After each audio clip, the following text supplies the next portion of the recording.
Welcome to the Bartow Ford Real Animals Radio Show, your weekly voyage into Florida fishing. Presented by Hubbard's Marina, hosted by Captain Mike Anderson and Captain Dylan Hubbard. Good morning, y'all. Captain Dylan Hubbard here for the Bartow Ford Real Animals Radio Show, talking fishing this morning on this beautiful Saturday morning, July 13th. Excited for a great show. We've got our friend Captain Travis Thompson from All Florida in studio this morning, and we're looking forward to chatting with you. Remember, if you have a question, comment, fishing report, anything at all, you can give us a shout at 1-800-969-9352. We're going to be chatting with you guys all morning long. Unfortunately, only for 2 hours, but we are going to be chatting about all the things going on, coming up, and more. We've got ICAST coming up next week, so a lot of stuff to talk about there. We've had some really, really hot weather conditions, but also some really hot fishing, and definitely things are going well. What about on the hunting side of things? What's going on now? You're just focused on duck season now? So let's see. Deer season opens in South Florida this month. Okay. Like the South Zone opens July 30th or 31st. Nice. I'm not interested in deer hunting in July. Yeah, it's especially in Florida. Dang hot, man. Yeah. I ain't about that. That sounds terrible. So, but no, I'm focused on right now habitat. It's all habitat work. Like you disturb soil, you got stuff planted, like we're moving cattle around, like we're staying ahead of the game. Hunting preparation is in full effect, huh? Man, conservation don't take days off, Dylan. That's what we say. Conservation don't take days off. You got to work on it all year round. Yeah. Prepping up for the upcoming season. What, duck season starts in September? Yes, there's an early week in September, so we'll be ready for that. That's like a big time for us. We get a lot of birds in. Nice. And then last year we had our big snail kite experience thing where we had the snail kites kind of blow up on the ranch and start having babies. So in conjunction with duck season, you kind of get snail kites because of the water and the way we manage the habitat. So we're working on that. We're working on some stuff with the University of Florida there. And everything else I'm working on right now is Yes on 2. There it is. How can we get people to vote yes on Amendment 2 and right to fish and hunt? It's mind-blowing the opposition that we've seen in our own industry. Like, people who hunt and fish are opposed to passing a amendment that would make it constitutionally a right to hunt and fish. It's wild to me. I have this kind of personal goal set that we need to walk out of ICAST with almost the industry in lockstep talking about this stuff moving forward, because like the brands, a lot of them have been like, yeah, we're aware of it or we're familiar with it, but they don't want to like push it. And I'm like, this is not a political thing. This is like your livelihood. Mm-hmm. This is the ability for Hubbard's Marina to continue to fish. You have to talk about the right to fish and hunt some. Yeah. Right? I'm not saying it has to be your whole identity, but yeah, I think people are just, the more I've talked to folks and try to figure out, like, hey, what's your trepidation? It's the fact that it's a constitutional amendment, and people are all wary of how things have gone in the past where they just stuff things into constitutional amendments. And this one is specifically vague, but it's vague for a reason. It's simple. It's not like one of those pork things where they stuff things in and there's stuff hidden under every fold of the document. This is simple. It's the right to hunt and fish. If you read the ballot language and you read the amendment language, they're almost verbatim. Yeah. There's a handful of words that have to change from ballot to amendment, but beyond that, they're almost verbatim. Yeah. And the amendment language isn't 45 pages. It's 3 sentences, 4 sentences, something like that. I mean, it is nothing. And vague isn't the word I would use. I would use interpretable because we used language that was they're proven words, proven terms that have been used in other states to protect the conservation aspects of hunting and fishing. Like devil's advocate, people are always like, "Oh, what's the catch? What's There's not a catch." Exactly. Like that's the confusing part about all this for people, because we're so trained in politics. Like, there's got to be a catch. Well, and there's got to be a hidden agenda here. We also live in a hyper-partisan time, right? How can I make it mine, or how can I make it the enemy's? Yeah. And whatever your belief is, like, how can I make it mine or the enemy's? And we passed the Senate and House 154-1. Yeah. Like, it was not. Yeah. It wasn't unifying. One party or the other. Like, there shouldn't be a controversy around this. Everybody should just walk in and check yes on it. Mm-hmm. So I'm a little baffled that there's as much pushback on it as there is. And I get that we've kind of done that to ourselves as society. Yeah. We've created that mistrust. But Well, I don't think we have, but yeah, like over time, we've kind of done that. I'm not taking credit for that. I'm not either, but I'll use the collective we there. Yeah. Anyway, really, I'm excited about that. I'm looking forward to ICAST because that's where you get everybody in the room and you can be like, hey, look, we've got to get on the same page on this thing, man. Yeah, we need your help to get this over the finish line, and we need everybody out there listening. And this show, we've been talking about it for what, a year now? Over a year? Yeah. Probably. Yeah, close to a year. So this show, this audience, this community has been like leading the charge a little bit, but the more y'all can talk about it, the better. Yeah, that's all we can do. Yes, on to, for sure. As far as fishing goes, it has been definitely beautiful weather conditions. We've had a lot of rain, which has been a little bit challenging as of late for offshore fishing conditions, but it has definitely helped inshore-wise. We got a little bit of a cooler water temperature, a little reprieve from the heat. That murky condition has helped things kind of stay regulated, too. A lot of overcast days, which have helped, again, give some reprieve to the fish. So on top of that, we're on a quarter moon right now, and leading up to a full moon about a week from today. So that quarter moon, hot conditions generally would kind of slow things down, but the added rain, the overcast conditions, the added water volume from the rain has helped the tide still kind of move pretty good, and we've been noticing a pretty steady inshore bite. A lot of snook action around, a lot of redfish around. The trout bite has been, again, very surprising for the time of year and the heat. A lot of big black drum being caught, which is impressive. I've seen some good trout being caught. Yeah. To go back to that, but yeah, I've seen some good trout for this time of year. Like Exactly. Usually to me, like if you were trout fishing this time of year, you were trying to take a couple home for dinner. I've seen some really good trout for Tampa and Southwest Florida being caught. Yeah, and even in shallow water, like less than 4 feet, which this time of year is pretty interesting to see. Trout big enough where they're following schools of mullet. Yeah. Like big dogs. Yeah, like 20-plus inch trout. Yeah. And I kind of attribute that to what you said a minute ago. When you get that rain and you oxygenate that water, I think those fish are more prone to stay in shallower. Yeah. And in the summertime, when you get those weird showers, we're all used to afternoon showers, but like the mid-morning shower on the flats, all of a sudden the air temperature drops a little bit. You get a little bit of a spritz of rain. If you get right up on the flat right behind that, it is crazy. Everything comes to life. Yeah, it's like turning on the filter on an aquarium or something. Like it fires them up. Yeah, exactly. They get that injection of oxygen and they get excited. I've always said I didn't love trout fishing. And one day, the biggest trout I've ever caught was 28 inches. I know that like the East Coast guys have caught way bigger. That's pretty big trout. But a 28-inch trout. But that sucker hit it, and I thought it was a big snook or something. Yeah. And I was like, okay, I could get behind this kind of trout fishing. Like, yeah, I think I was like 10 or 12 years old, and I can perfectly visually remember a big trout I caught like that. I don't think it was quite 28 inches, but it was the same thing. I was working a top water, and he smashed it. I thought it was a snook the way it fought, and when it came up to the boat, I was like, oh. Trout fishing's kind of fun. Yeah. Wait, I'm back in on this. So I know exactly what you're talking about for sure. Besides all that, a lot of tarpon around. There's a lot of sharks offshore right now. We're catching a ton of those red snapper, really focused on the red snapper. We're seeing good scamp grouper. We caught a 16-inch Graysby, which is a strawberry grouper, which is one of the biggest ones I've seen in a long time. We've been seeing a lot of mutton, a lot of other heads and tails in there, big vermilions, porgies, almacos, that kind of stuff. Some pelagic action, some wahoo are sporadic. We've seen a couple cobia sporadically. You have a chance for those chicken dolphins, those mahi. So all in all, fishing is going well. Weather, as far as our weather forecast this morning goes, it is hot and there is no wind and no waves. There's really not much to talk about weather-wise. We're in a weird rain pattern a little bit, right? Yeah, I think the week ahead, that's going to continue this weird rain pattern. Like earlier rain. We have a lot of that Saharan dust kind of messing with our atmosphere, and that generally will last through July.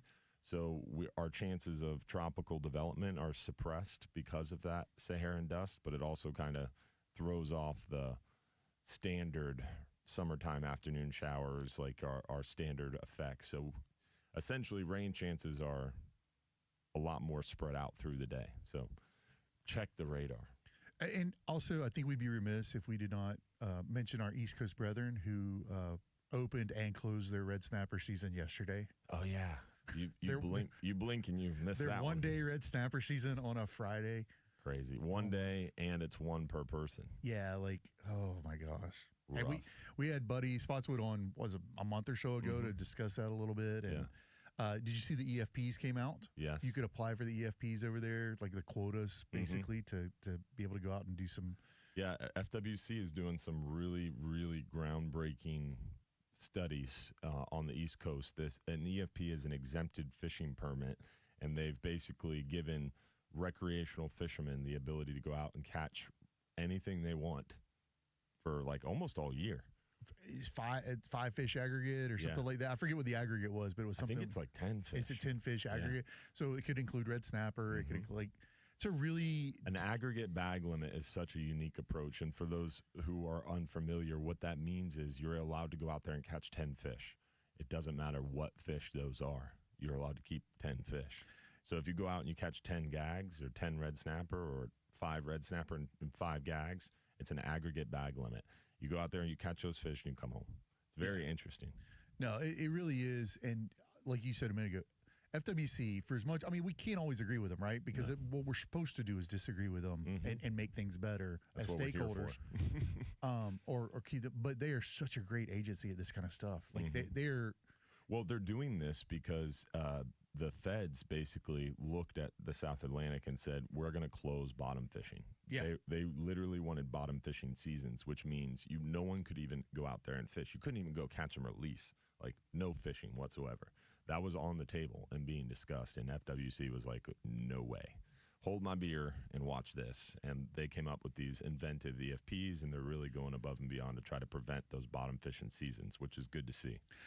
And it's good to see an agency, a government agency, a state agency that went to bat for fishermen, recreational fishermen. Yeah, specifically. That's the thing. Like, man, that's so refreshing, and that's why we'll fight with them, but we'll fight with them like brothers and sisters because, like, they are. And brothers and sisters fight a lot. Yeah, that's exactly right. But don't mess with them because they really do. They're trying to do right by us. Yeah, and that's a big deal.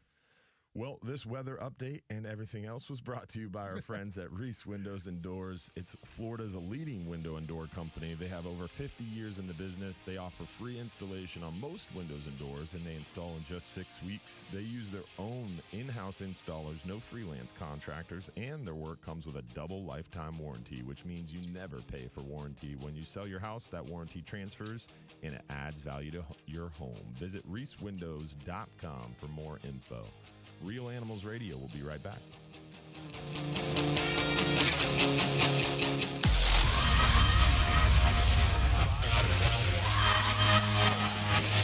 Sit down so I can finish the spot. Gotcha.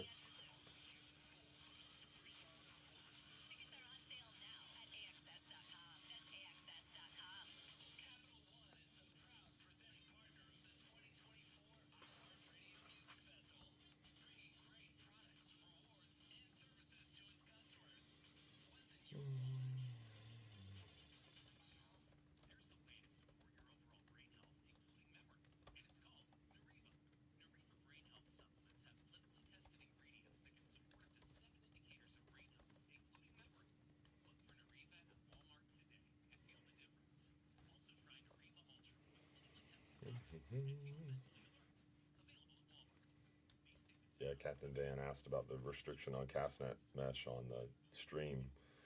I haven't heard anything about it. I haven't heard anything about it either. Happy birthday, Nick Nieves. Let's see. I gotta share. It's my daughter's birthday tomorrow. Really? How old? Yeah, she's turning 3. Nice. Yeah. 3's a fun age. Yeah, we have a birthday party today at a rec center pool. It's gonna be fun. A rec center pool? Highland Rec Center is like the City of Largo Rec Center. And dude, like, out of any municipality ever, I have never seen one focus so much on like the community rec and park. Like Largo Central Park is like the coolest park around. Like, it's crazy and it's huge. And then like kind of adjacent to that is Highland Rec Center, which is the Largo Rec Center. And dude, they have an indoor playground that's like 4 stories tall. It's like the coolest thing I've ever seen in my life. And then they have an outdoor playground that is like, again, the coolest thing I've ever seen in my life. It's like, I can't even explain it. It's so unique, modern, futuristic You looking. rent it out? And then they have a freaking water park there. Like, and a huge gym. And a 3-court or 4-court basketball gym. Like, dude, this rec center is crazy.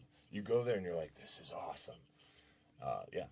And so the Highland Rec Pool is a legit water park. They have like 2 or 3 big water park style slides. They have like a splash pad area. They have a big pool. And yeah, you can rent the thing out for birthdays. Huh. And it's asinine how cheap it is. Is it a publicly owned venue? Mm-hmm. That's so cool, dude. Yeah. It's so legit. That's so cool. You can literally rent out a water park and make it completely private, and I think it's like $400. It's nuts. That's insane. Yeah. And you go there, Dude, I would almost rent that out for fun. Yeah. Yeah. And you go there during like the actual times, like the public times. I think it's like $8 to bring your kids in there per kid to go to a water park. It's crazy. I wonder if they sell passes. Yeah, if you're like an actual member there, it's even cheaper. It's crazy, dude. Yeah, Largo Rec is crazy. I hate to even talk about it because I want people to know about it. Don't come there. Yeah, my little recreational center in Winter Haven is the same. Like, it doesn't have a splash pad or a water park or anything, but it's got a nice pool and it's got all the basketball courts and a gym.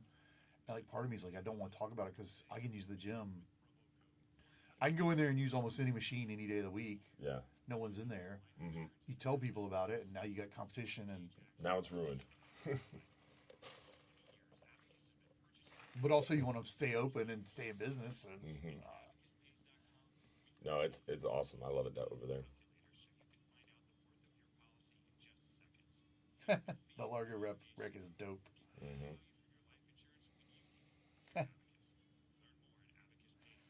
Happy birthday, Nick. Morning, Robert. Morning, Brian. Morning, Alan. Alejandro. Joe Key, what's up, buddy? Good morning, Captain Van. Morning, Dan the Fishman. Jerry Smith. Nick Nieves. Jim. Butch, what's up, buddy? Good morning, Christine and Pete. Jim Demmel. Chris Collins. You got the, you're handling it like it's a TikTok live. Yeah. Practice. For this? Yeah.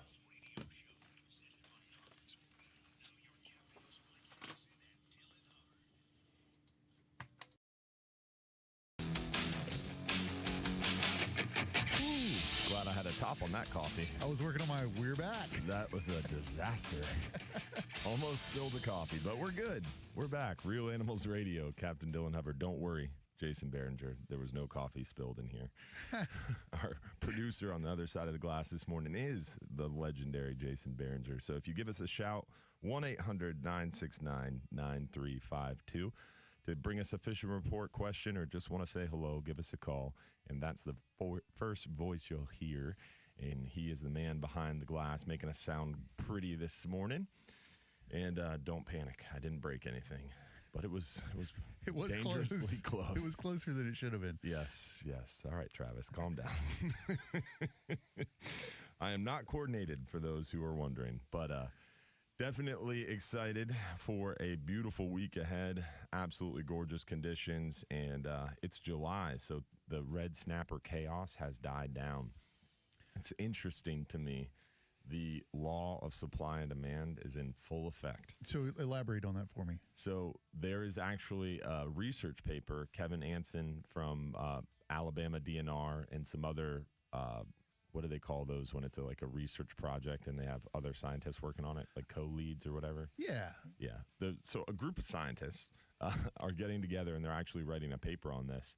And I'm believing it more and more that you take a season like the South Atlantic red snapper season, one day, and it's a derby.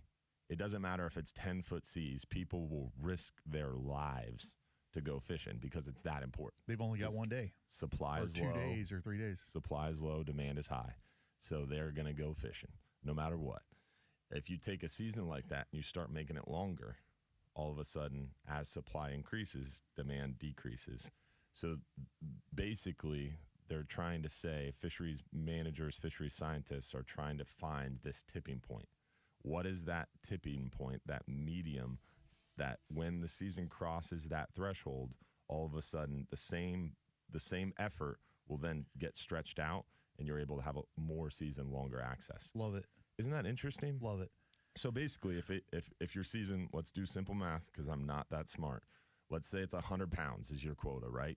And if you have 100 pounds to catch and you give them 10 days, they're going to go out there and, the season's on. I only got 10 days. And if I catch 100 pounds today, yeah, I'm great. Yeah, they might go out there and catch 100 pounds in 4 days. Right. Because they're excited. But they're pushing to catch that 100 pounds. But if you take that season and make it 70 days, I got time to catch that 100 pounds. I'll go out next week. Oh, well, there's kind of bumpy today. Maybe I'll go out the week after.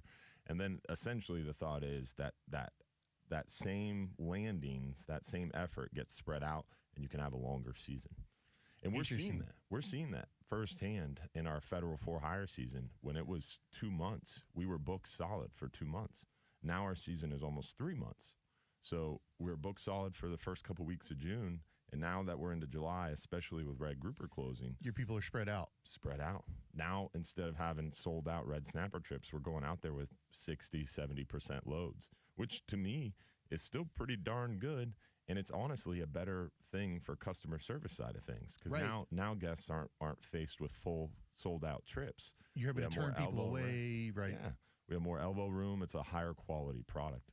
So it's interesting to see it firsthand. And if that trend holds true and the fleet has these softer bookings in July and August, next year the season's going to get exponentially longer because we're not going to hit our landings. Right. So if we don't hit our landings this year, we get 2 or 3 more added weeks next year.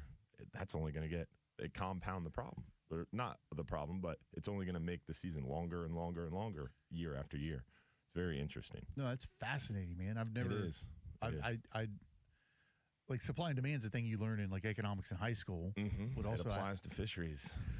It's also interesting to me. Like there's a something to that too that would probably the words would probably be like an angler satisfaction. Mm-hmm.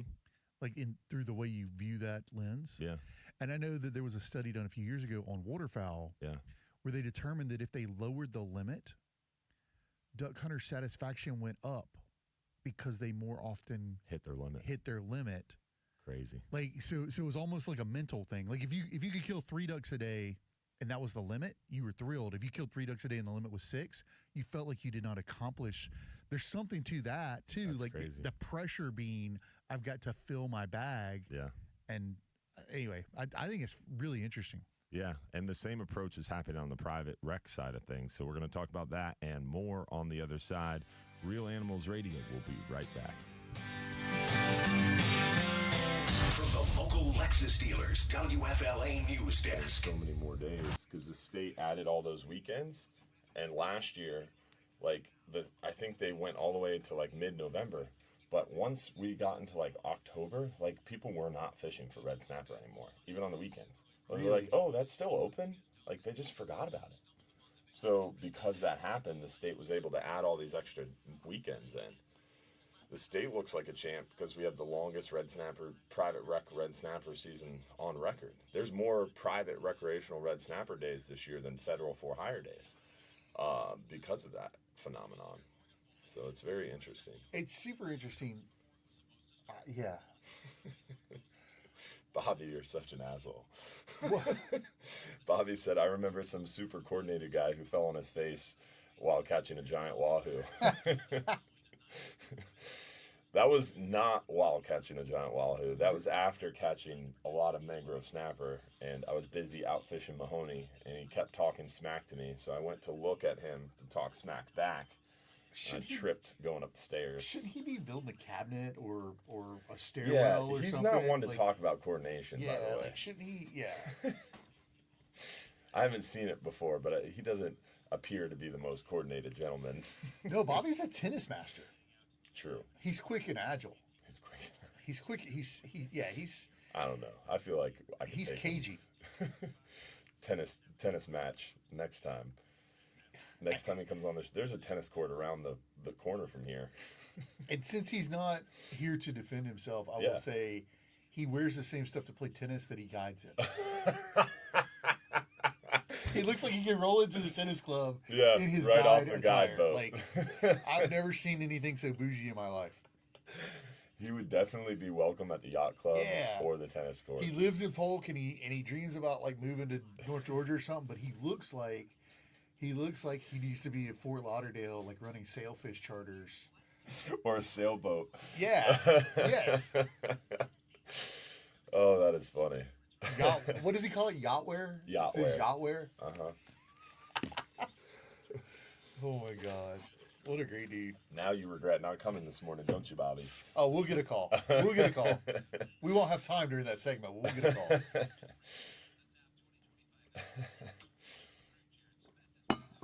call. Morning, Big O. Captain Scott Moore is in Alaska. Ooh. Yeah, hopefully he doesn't call in. I mean, I always want wonder to talk what to he's him, doing but in Alaska. like it'd be like 2 a.m. or so. I don't know what time it is in Alaska, but it seems like it'd be 3 hours behind. Okay. Or depending on what side of Alaska, it could be 4 hours behind. Really? It has an extra time zone in it? Yeah. Wow. I believe so. Because Alaska, Western Alaska. So this week, I was in Maine for that fisheries meeting. It's the Marine Resource Education First time program. to Maine? What? First Second time. Because Okay. I I love had Maine. this meeting a little while ago. I didn't really get to see Maine. I was just flew in, went to Portland, flew out kind of thing. Okay. But You weren't in real Maine. no, I was not.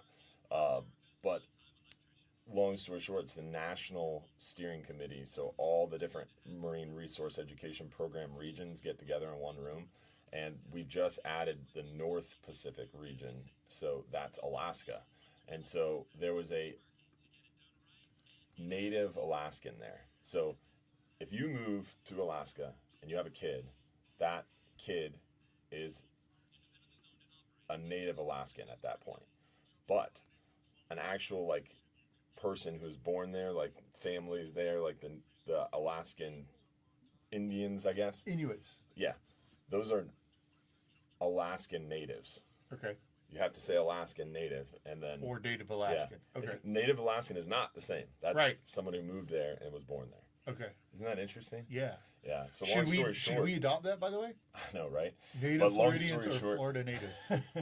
Long story short, I met a woman there who was representing her family's tribe, and it was interesting.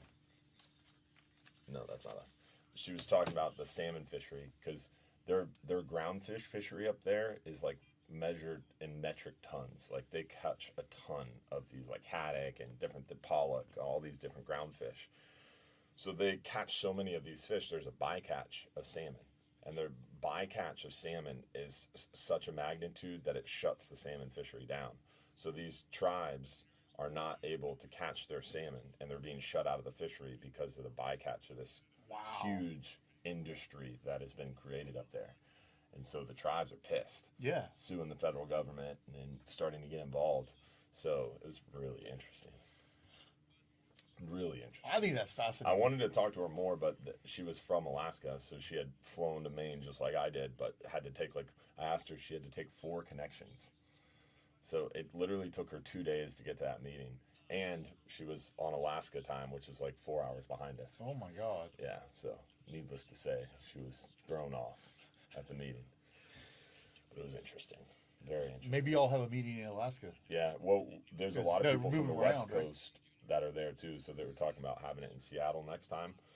But I would love to see the Seattle port because that's where all the deadliest catch boats are and stuff. And I was talking to a guy from there, and he makes trips. And his average landings is 1.2 to 1.6 million pounds on a trip, on one trip. A commercial boat in the Gulf has a really good trip if they get 15,000 pounds of fish. They get 1.2 million pounds of fish on a trip. Good gracious. Right? I've met this one woman there. Her family fishing fleet is responsible for 70 million pounds a year. 70 million pounds. It's crazy. Dylan Hubbard.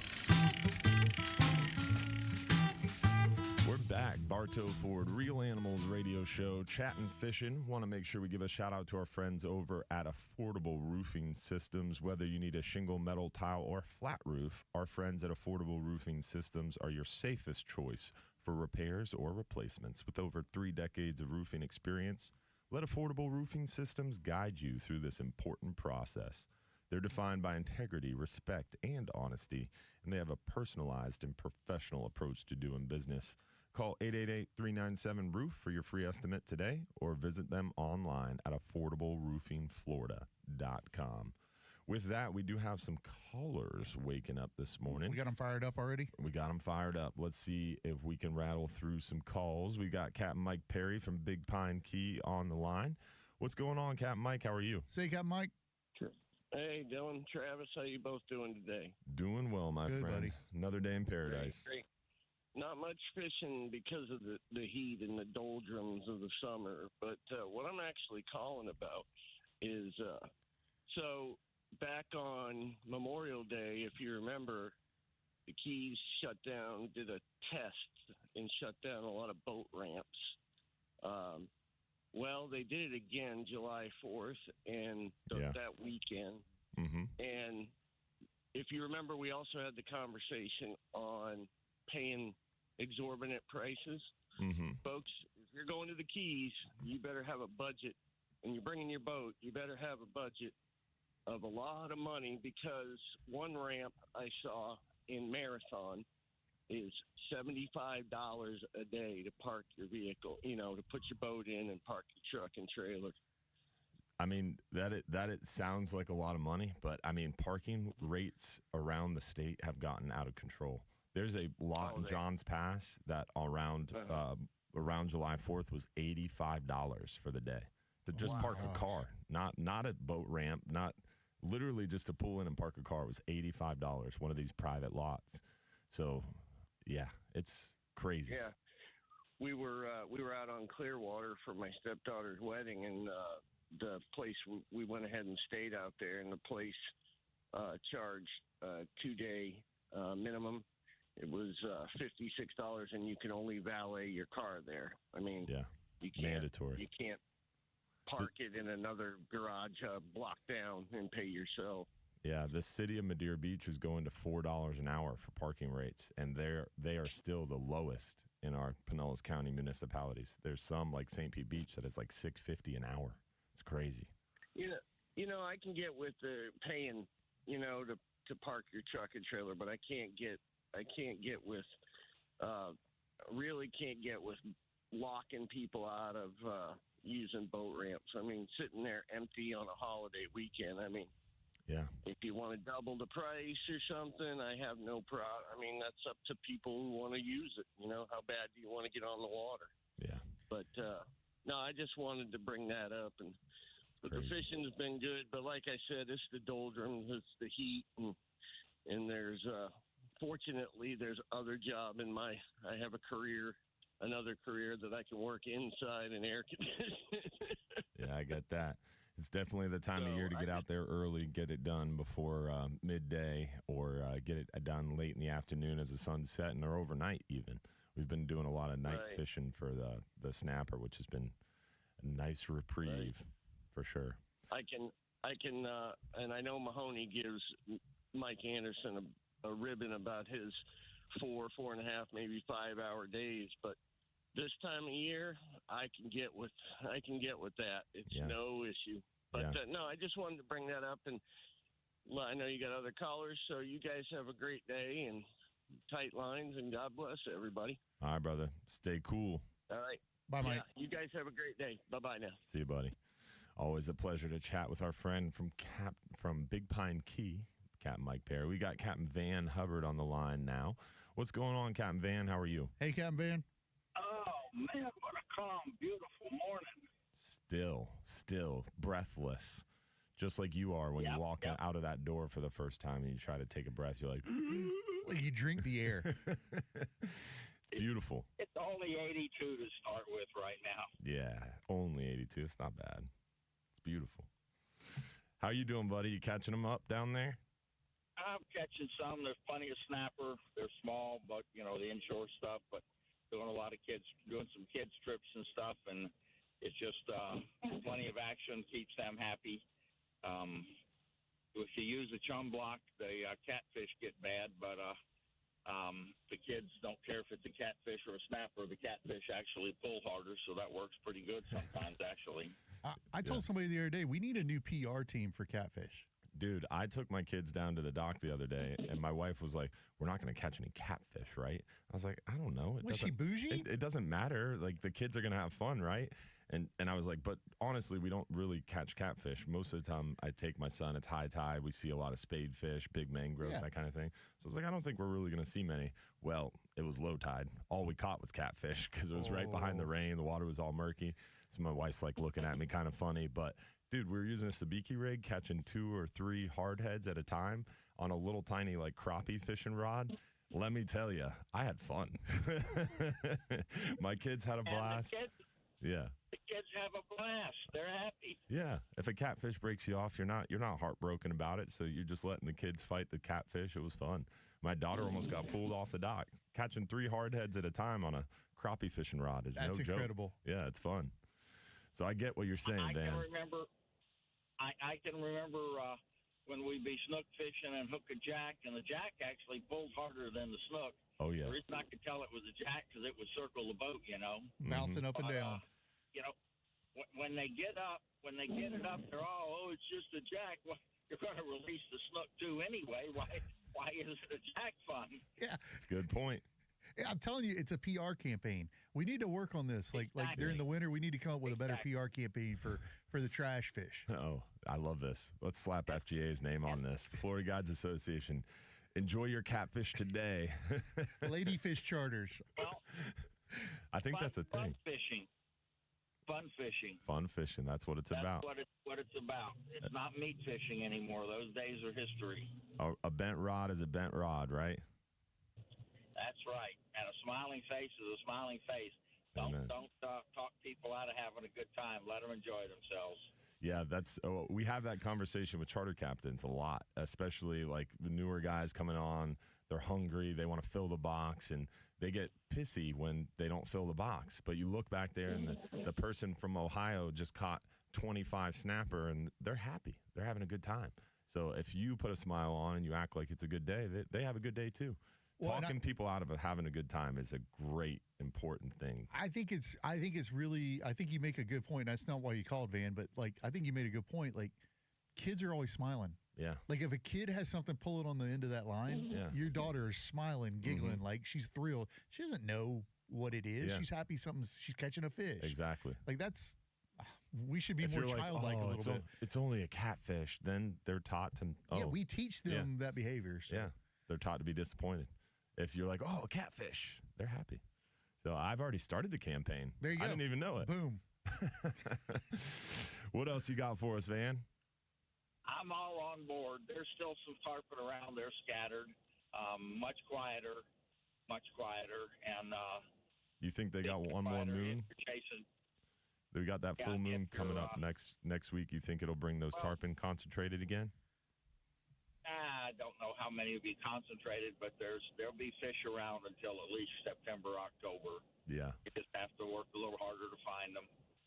There's good days and other days, but again, the days of meat fishing are history. Go to have a good time and make sure you have a good time. Amen to that, brother. We appreciate it, Van. Thank you for giving us a shout. Will we see you next week, Van? Yep, I'll be there next Thursday. Awesome. Well, we'll see you. I look forward to seeing everybody. The Florida Guides Association and all Florida will have a booth next to each other just up the aisle from the Conservation Corner. So we'll see you there. Excellent. And we've got great chairs. Fishing. We've got great chairs to sit down in. That's right. We have chairs.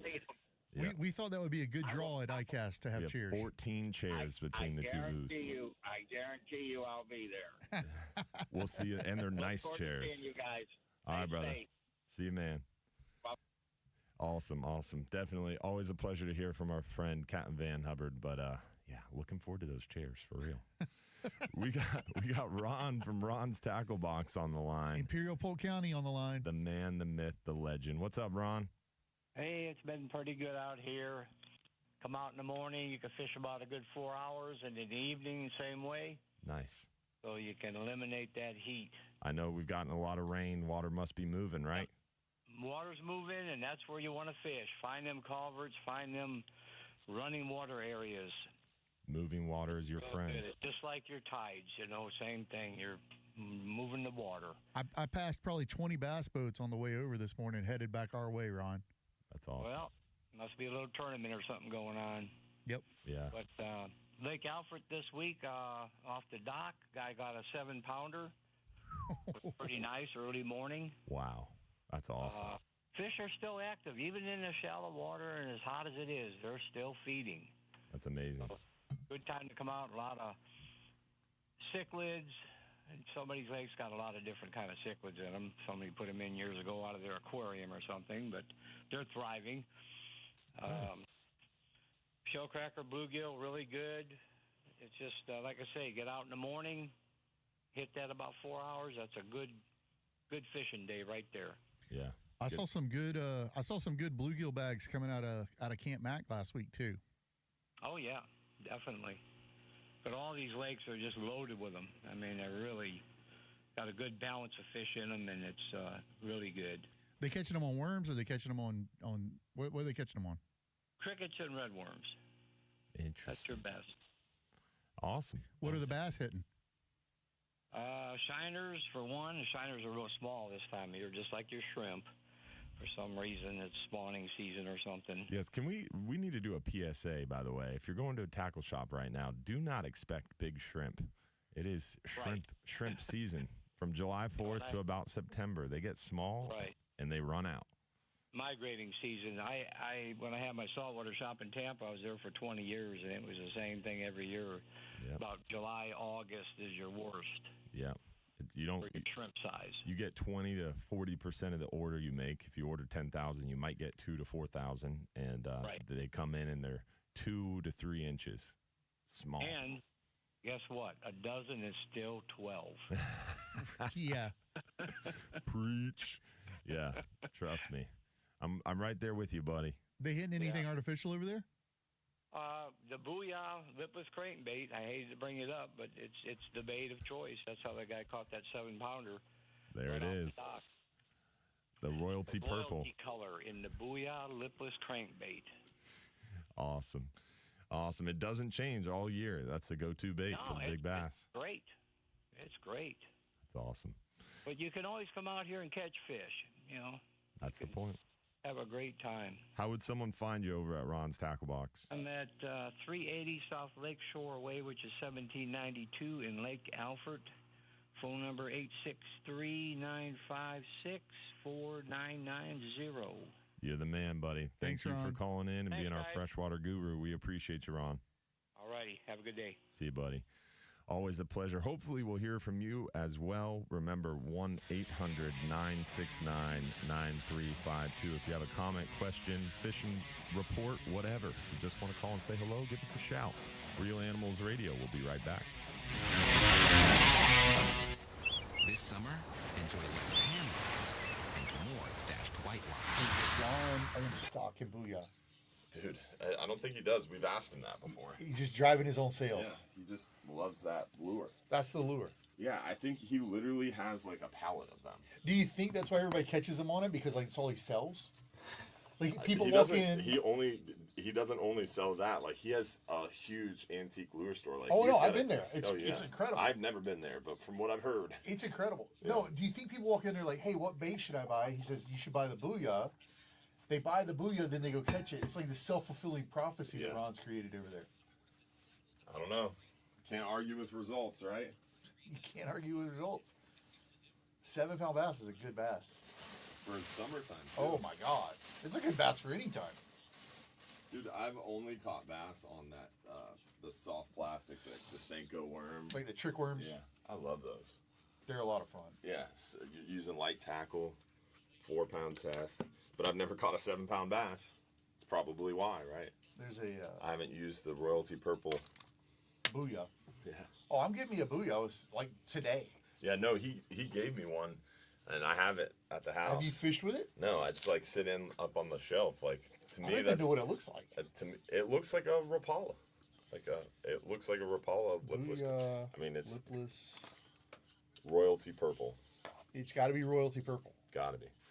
Actually, maybe he didn't give me one. You know who got it for me is Bobby. Bobby brought me and Mike one. Because he gave him. Was it Bobby?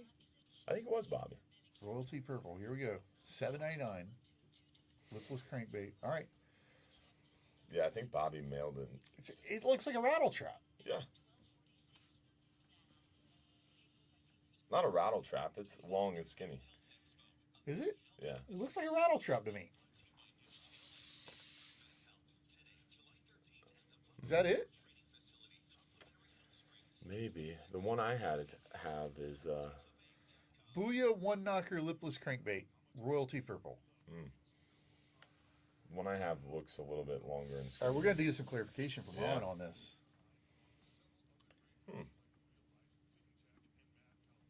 Bobby has them. Yeah. Bobby, text Travis a photo. Bobby, text me a picture of a Booyah Lipless Crankbait. But he's down south. He probably doesn't have his tackle with him.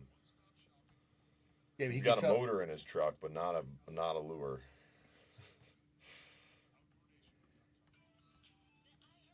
It looks like a rattle trap. Yeah, the one I saw is longer and skinnier, kind of more like a typical jerkbait. I mean, I've caught a trillion bass on rattle traps. So A trillion. I've never heard that. a bunch. I've caught a A bunch. metric F-ton. Yeah. I've got my Sunday school thing on so I don't cuss on the air. Like, Yeah.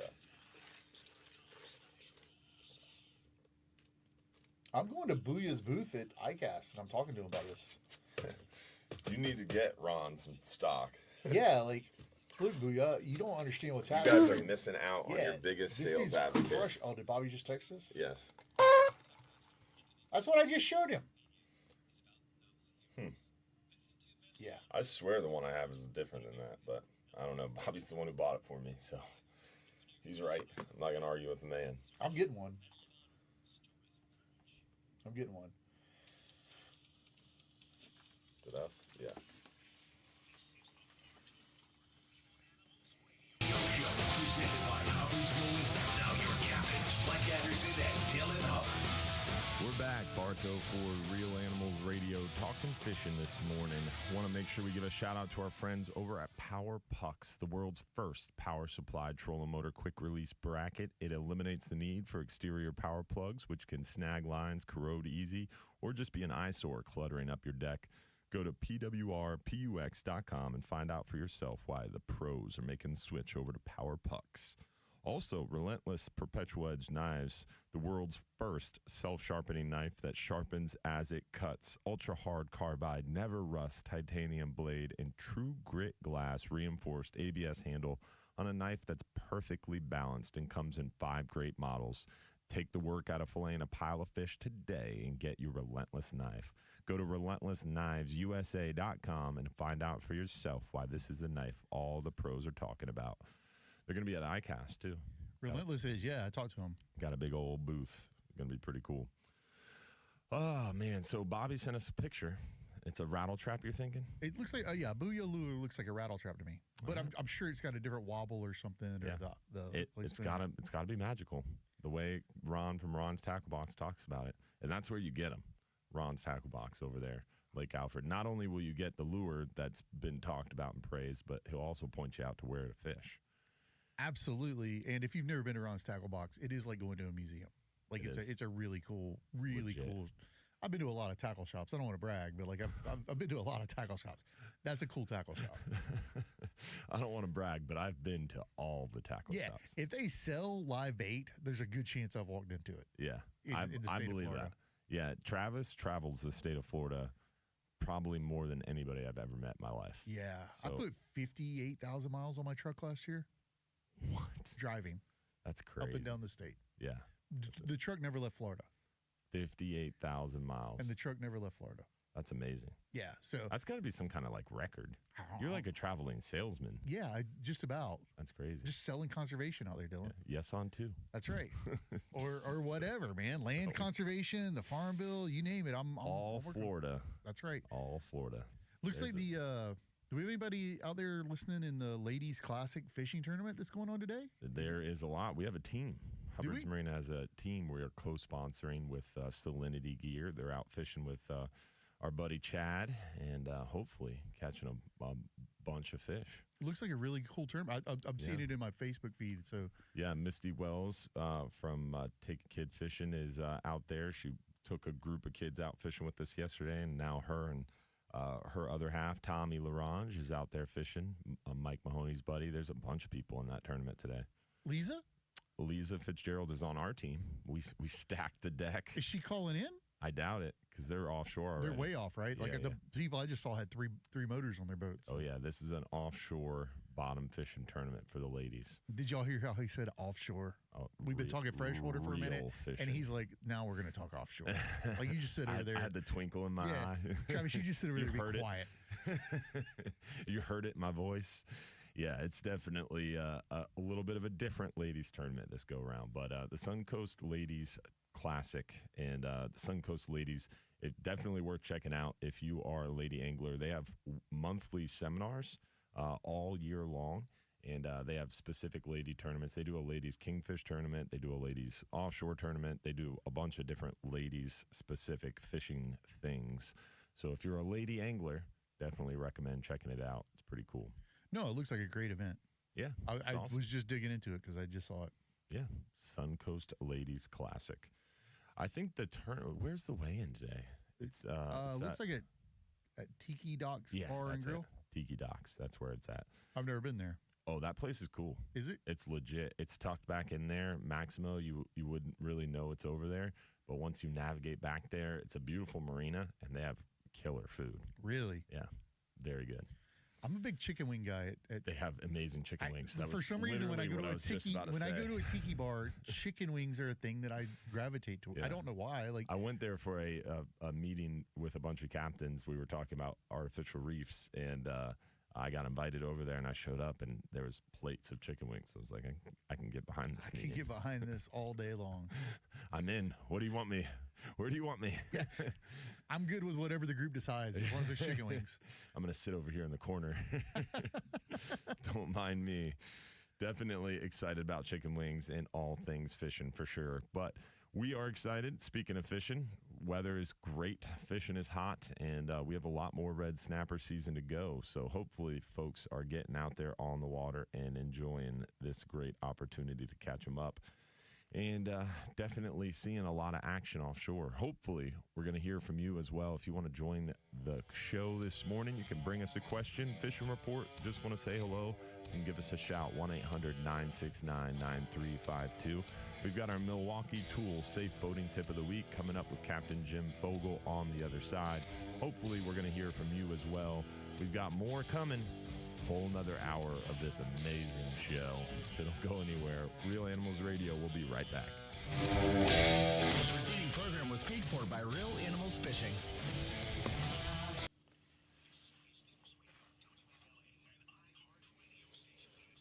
Alan McCuller said he just ordered two. 2 booyahs? Mm-hmm. Ka-ching. There it is. Ron just made 10 cents. Yeah. Good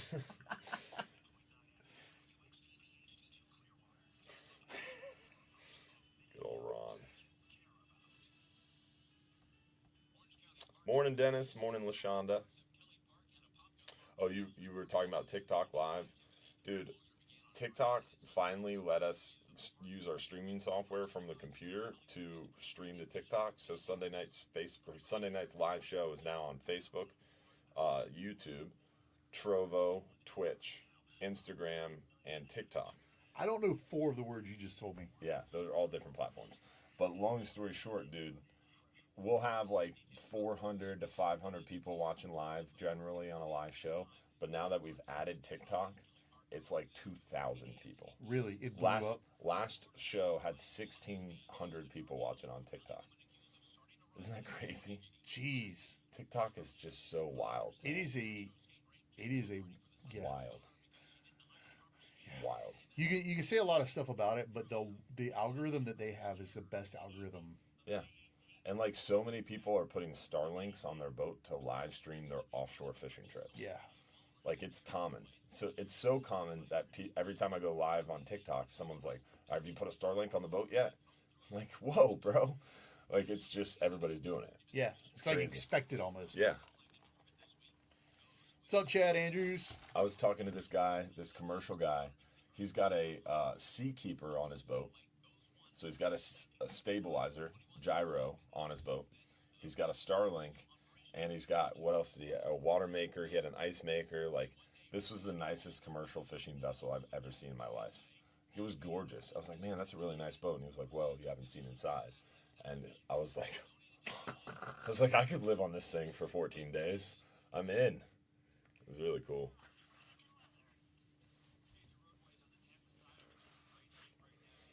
Alan said, "Does anybody need someone to carry their bags at ICAST?" I know, right? That was funny. Technically, yeah. If we can't use a cart to move in, we're definitely gonna need help. Well, I was wondering too. Like on Tuesday, do we pull up in front of the convention center That's and where like I'm at. Like, unload do we it get, on like- the curb? I couldn't find that information. I'm working on it. Yeah. I'll be there Monday doing it, so Yeah. I'll have labored through all of it before you get there. Nice. So I'll have it Love that. wired up. Did you guys get flooring? Did you Amazon Yes. the flooring? Yeah. I got mine in yesterday. Yeah, I got the flooring.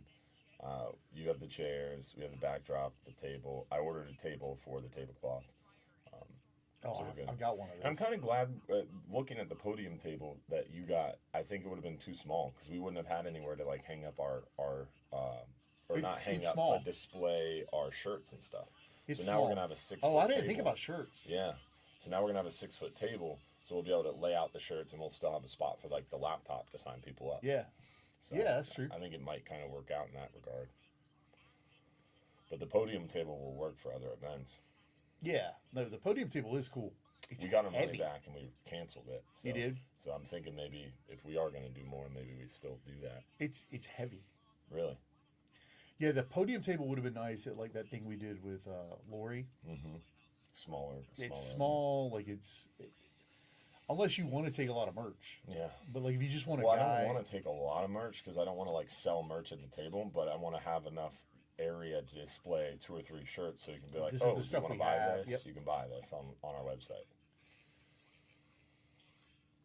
Be one of those. Oh, you can buy this on our website. yeah, What do you mean I can't buy it right here? No, it's iCast. can't dog. buy stuff at ICAST. You get in trouble for that, can't you? Well, you can. What they do allow is like you can walk around at the end of the show, Cash and carry. cash and carry. Yeah. Bobby Woodard said he's bringing a red folding wagon like yours. Yeah, I was gonna order like 2 more of those, but I guess maybe we shouldn't if we're not allowed to use them. Dude, I don't know that we're allowed to use them. Hmm. I'm gonna find out firsthand Monday morning. Well, maybe I'll just order one big one because I'm gonna need to replace that one anyway. It's getting close. Did Then Mike I'll just have get to- you that one? Yeah, but it's already close. Really? Yeah. Notice one of the legs is all rusted out already. Mhm. Yeah, I thought if nothing else, I'd get a wagon and pull everything up to the door and just leave it sitting in the parking lot, like Yeah, run in Yeah. and out, because our booth is really close to the parking lot.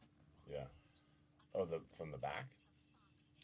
Yeah, like where we're at, the exit bays are right there to the parking lot.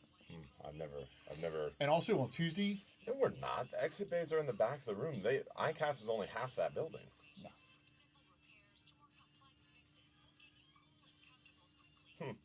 pretty sure. Because you go up that aisle and there's the bathrooms, Hold and on. then you keep walking. There's a veil, and then there's a whole nother huge side of that place that's empty. Yeah, on the back. Yeah, isn't that where the The side bays is are? where the exits are. Hold on, I'm gonna pull it up for you. I trust you. No, I'm worried. Bobby's concerned. He's like, we can't use wagons.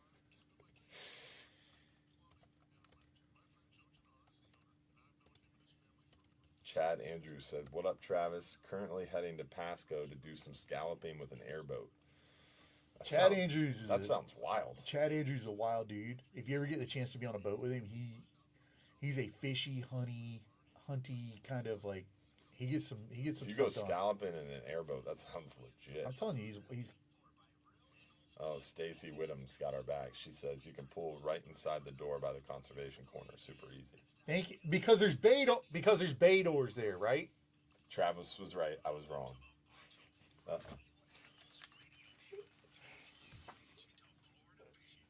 Presented by Hubbard's Marina, hosted by Captain Mike Anderson and Captain Dylan Hubbard.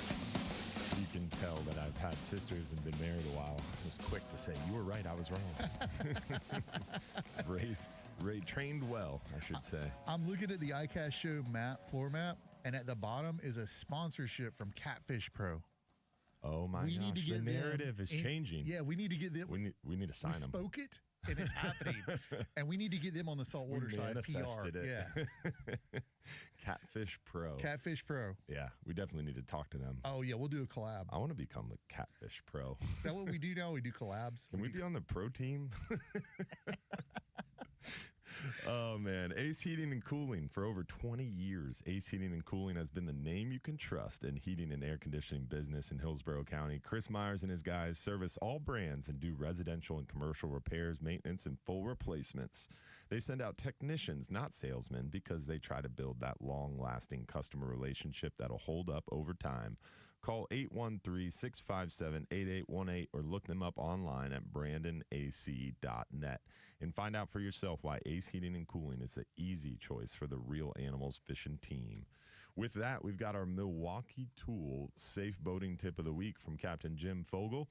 What's going on, my friend? How are you, buddy? Good morning, gentlemen. Hey, Captain Jim. Good. Listen, we've had a couple of rough 2 weeks here. Yeah, it's been busy, man. Rough, yeah. Back on the 2nd, before the 4th of July, we had a kid that passed out on a charter trip and had a seizure of some sort and had to be airlifted back. Did. Yeah, it was crazy. Yeah. And we had 3 swimmers that had to be rescued down south. One of them was not rescued and found later. Not make it. We had hit a barge over near Tampa. One did not make it after that. That was after. We had a boat collision after dark. We had 2 boat collisions up around Comsassa area. A young girl died up there, and a fire lieutenant died up there. Not in collision, different collisions. Wow. It's been a really, really rough couple of weeks. And we just need to remind everybody, just think about it again before you go out, especially after dark. Amen. Folks, it is not normal boating after dark. I mean, you may walk around outside your house after dark. You may drive after dark. Boating in the dark is not the same as boating in the daytime. You can't judge distances. You can't see things coming at you. We've got a bunch of people that can't keep their speed down and pay attention and or turn their lights on. So it's not safe out there. And if you live near the water, and I'm sure, Dylan, you guys see this, things floating in the water all the time. You can see anything from a telephone pole to a half a dock floating out there. You never know. It will do some, it'll do some serious damage. So we've just got to slow down, got to pay attention. And, we've got to defensively. I'm sorry to say, you can't just go out there and chill without paying attention. You have got to keep your alert senses up at all times. Yeah, and even offshore, Right. it's more and more common where we see accidents offshore. A lot of times people get out of the channel, get west of the land, and they kind of take a deep breath and kind of relax. And you definitely can't, especially nowadays. There's more and more boats out there, more and more things. There's stuff floating, like you said. You got to keep watch, keep that lookout, and make sure you stay frosty.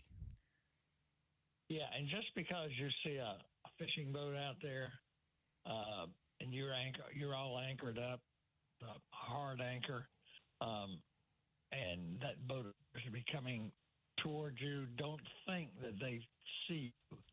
They could be sleeping. They could have the autopilot and be in the back of the boat working. Yep. Just if boats are anywhere near you, keep your extra senses up and be ready to move in a second, even to cut your rope. Amen. Good all right, stuff. Guys, keep up the good work there for the Coast Guard Auxilians. Jim Fogel, be safe out there. We Thanks, appreciate Captain you, Captain Jim. Thank you. Our safe boating tip of the week was brought to you by our good friends at Milwaukee Tool. Go to MilwaukeeTool.com and find out for yourself why Milwaukee Tools are the safe choice for the Real Animals Fishing team. From that, we've got Conrad in St. Pete. What's going on, my man? Conrad? Hey, how y'all doing? We're doing Good, well, my buddy. friend. How are you? You know, I haven't called you in a while. Yeah, it's been a while. How are you? Well, I understand that you got a women's tournament today. There is. We don't, but the Suncoast Ladies Classic is going on today. It is over at the Tiki Docks is the weigh-in later today. Well, how do y'all determine a woman now? You know, is it because it's on your driver's license? Do you have to show a birth certificate? Because, you know, there's some women out there, you know, like where they have these other, the political, you know what I mean? I don't know where to go with that one. But I'm sure there's something in the rules, I guess. But that's not my tournament, so I can't speak to that. Well, what do you think about that? What if I showed up in I think fishing is where we're focused, and fishing is good. And it doesn't matter what you identify, fishing is always good. And fishing is one of those things where you leave the religion and the politics at the dock, and we can all get along. Yes. You think I can still get in if I go down there? I think the tournament's already closed, my friend, but we appreciate the call today. Oh, my goodness. Well, how about this? How about y'all keep us politically correct to inform people and keep us informed of when we might go fishing again? All right, we'll do that. I appreciate the phone call. Always a pleasure. And hopefully we'll hear from you as well. Give us a shout, 1-800-969-9352 if you want to join the conversation. We'll go right to Captain Bobby. Seems like a great segment and segue. What's up, Bobby? Hey, good morning, fellas. Hey, Bobby. How are you, my friend? Oh, I'm doing well. Just down here playing Bob the Builder. But, you know, it's all good. Are you wearing yacht gear? I'm not. You know, I got to keep that stuff nice and clean for the boat. Okay. And the tennis court, apparently. Well, at least we're all on the same page there, buddy. And we expect the same thing at ICAST, too. Yeah, so I might be wearing a T-shirt at ICAST. I don't know. We'll see. I need to talk Dressing to Capt down. and get the official attire, you know, sorted out. Dressing down for ICAST. I see how it is. He's slumming it. Uh-huh. It's with the common folk. I got to get down on the level of everybody else, you know. Oh, there it Can't is. stand out too much. Can't sport the Boca Grande guide wear, huh? Yeah. Yacht wear. How is the fishing down there? How are you guys doing? Fishing's good, man. Pretty much just like Captain Van said earlier. You know, there are still some tarpon around, but it is getting that time of year to where you gotta look for them. It's not just drive straight to them and fish them every day. Look, beaches, passes, intercoastal dock lines has been really good. Also at night, trying to beat the heat and fishing some dock lights and stuff at night's been pretty productive.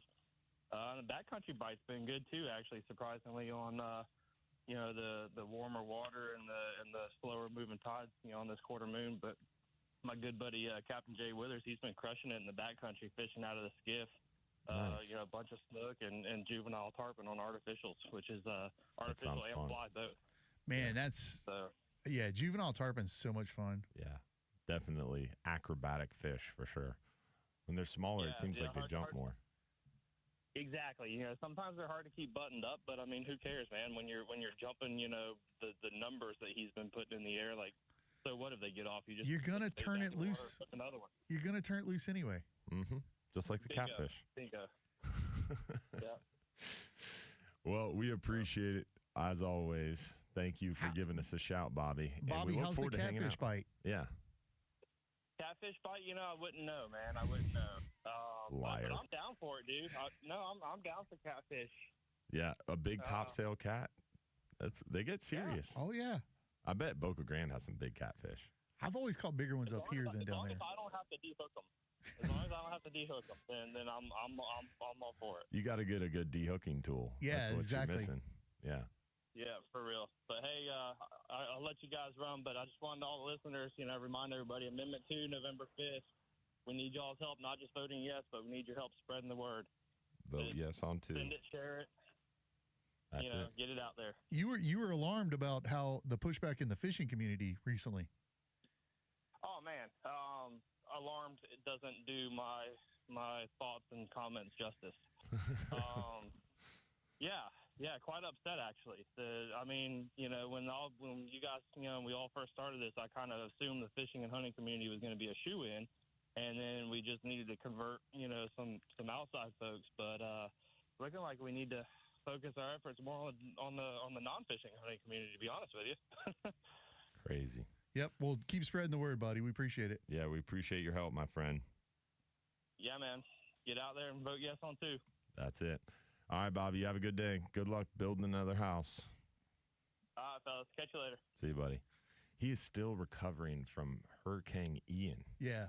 It is amazing. They have a place down in Port Charlotte or Punta Gorda or something. Yeah, something like that. That they're still having to rebuild. And it's nuts. Our friend Matt Ponzio, Capt. Matt Ponzio, Smoking Reels Charters, he's a board member of the Florida Guides Association, is literally just getting back into his house. yeah, he was in his trailer, either just moved out of his trailer at the last board meeting we had or was moving out of his trailer like that week or something. It is amazing. So he'd been in a trailer since Ian. Yeah, which was September of 22. Yeah, 22.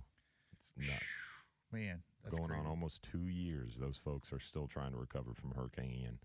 And what Hurricane Beryl just did in Texas was a number and a half. That was a Stacy, sorry to get to something more important here. Stacy Woodham, or not more important. I should not. As soon as you said Stacy, I knew it was. Yeah, this is not serious at all. Stacy is trying to get a campaign for hashtag Eat More Sail Cats. Eat More Sail Cats. So they're good. If we could get that trending, maybe on TikTok. I was talking to the University of Mississippi, and we were doing this depredation shark study thing, and they were also doing a study on sail cats and how I guess up there in Mississippi, that's like a thing, a directed fishery for sail cats. Like it's a big thing. They target them for food? Yeah. I've eaten them before. It's not. I don't like to clean them. Yeah. Well, apparently it's a big thing up in the Northern Gulf. That's like a targeted species. Okay. Yeah. Well, y'all see if y'all can get that trending. Eat more sail cats. We'll see. We've got Bill in St. Pete on the other side. Hopefully we'll hear from you as well. Remember, 1-800-969-9352. And maybe we'll get sail cats trending. Who knows? Who's on board? We want to hear from you. Real Animals Radio. We'll be right back.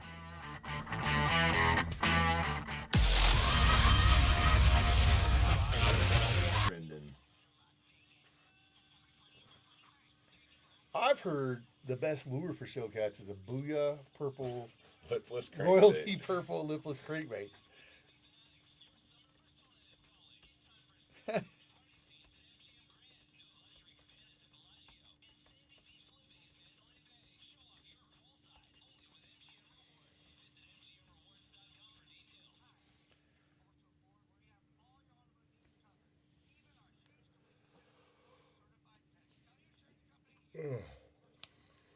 You can say that again. Yeah.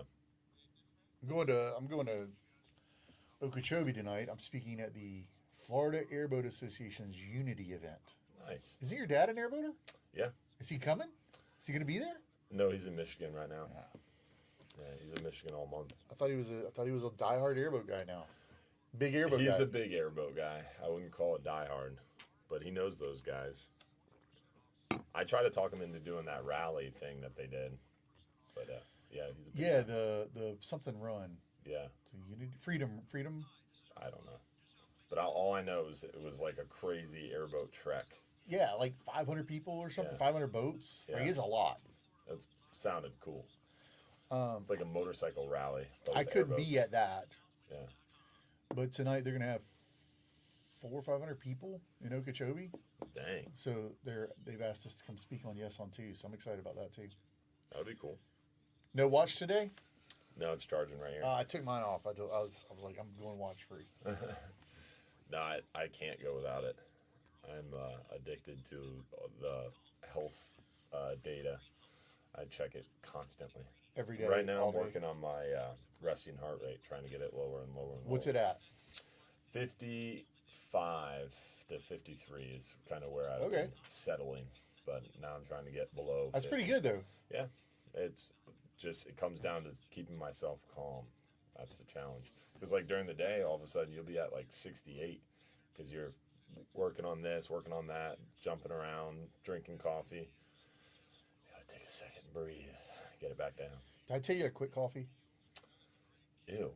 Yeah. You quit coffee? I'm tea now. I'm all tea. All right. I'm a tea guy. All right. Tea is good. I like the tea. It's too. lower caffeine, but I don't feel as jittery all the time. Mainline coffee. Yeah. Like I get my cold brew, which already has more caffeine, then I add espresso shots. Oh, yeah. Until my heart is racing. Yeah, that's where I'm at. Yeah. Coffee makes me jittery. I'm riding that pony. I love White it. Lightning, baby. Don't get me wrong, I love it, and you'll see me drink it. Like at ICAST, don't be surprised if I'm rolling around with a coffee at some point. But Oh, dude, I will be for sure. I will spend an exorbitant amount of money on coffee at ICAST. I think there's a little coffee, I don't think it's a Starbucks, but like a kiosk. Yeah, they have like at the end of every row is a little coffee kiosk. Yeah, I hit that 6 or 8 times last year. Me too. I spent a lot of money on coffee. Yeah, I am prepared for that. There you go, Stacy. I've put it out there to the masses. Eat more sail cats. Hashtag eat more cell cake. Hashtag, yeah.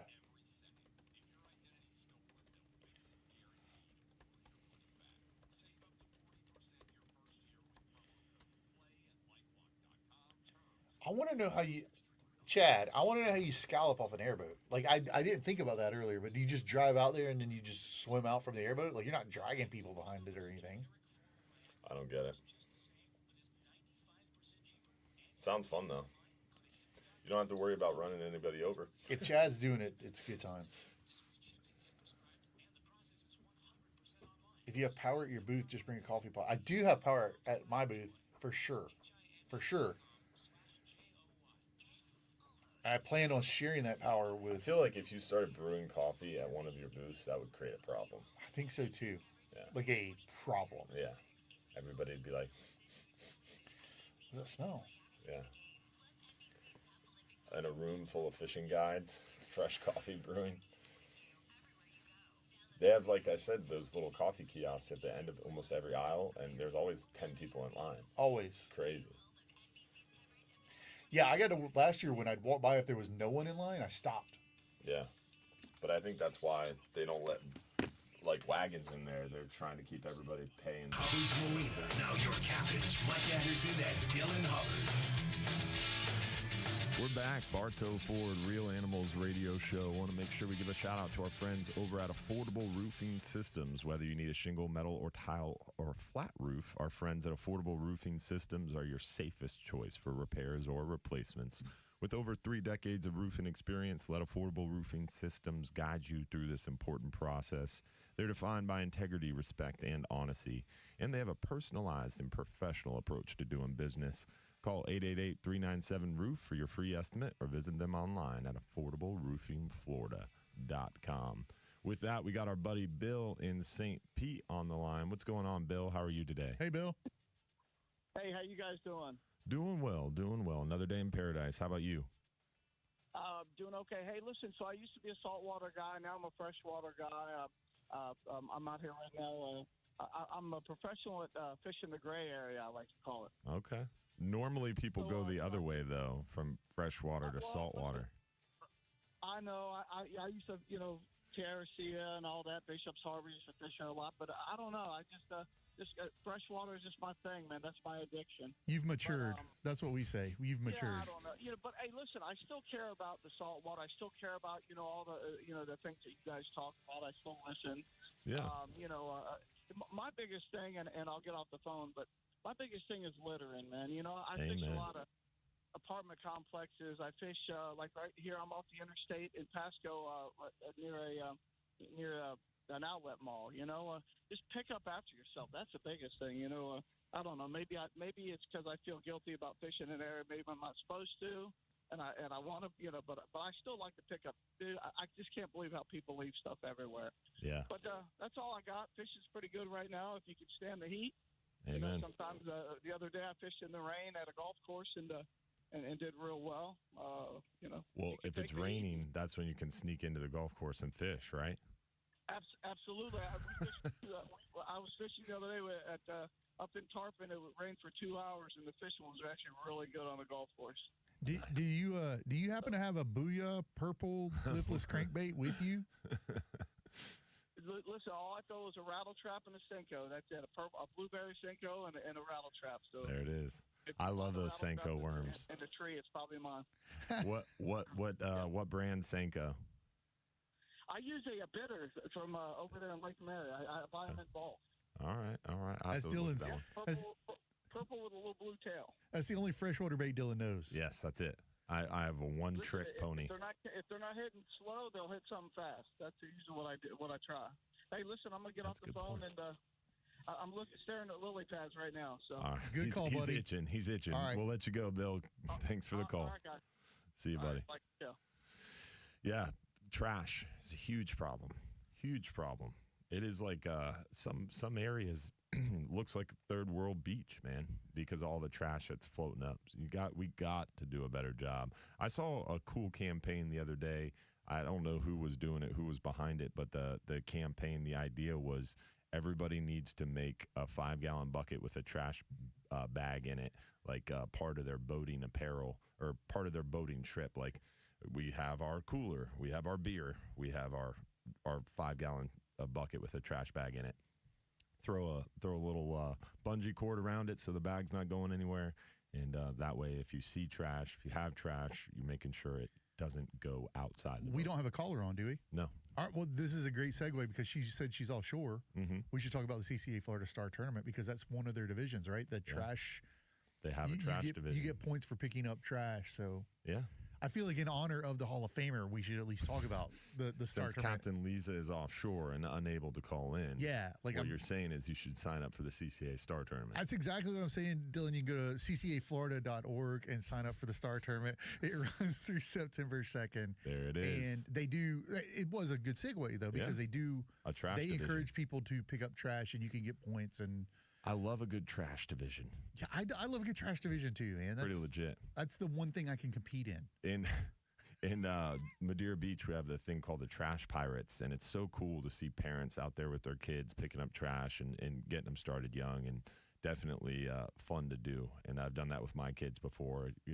We all just got to be better about it. It's sad to see all the debris. We had a controversial duck hunting area one time, and we went and we cleaned it up, and it was, man. It's bad. It was bad. It's ugly. So do your part. Make sure you're watching your trash, and don't litter. And make sure we're cleaning up after everybody. Leave it nicer than you found it. Leave it better than you found it. Yeah, it's always a good rule. There you go, Lisa. Real Animals Radio will be right back with Alan from St. Pete on the other side. From the local Lexus dealers, WFLA News Desk. Oh my God. Did she text you back? Who? Lisa? Did you text her? No, you said, because she's offshore. I didn't know she texted you back. No, I figured she wouldn't call in if she's offshore.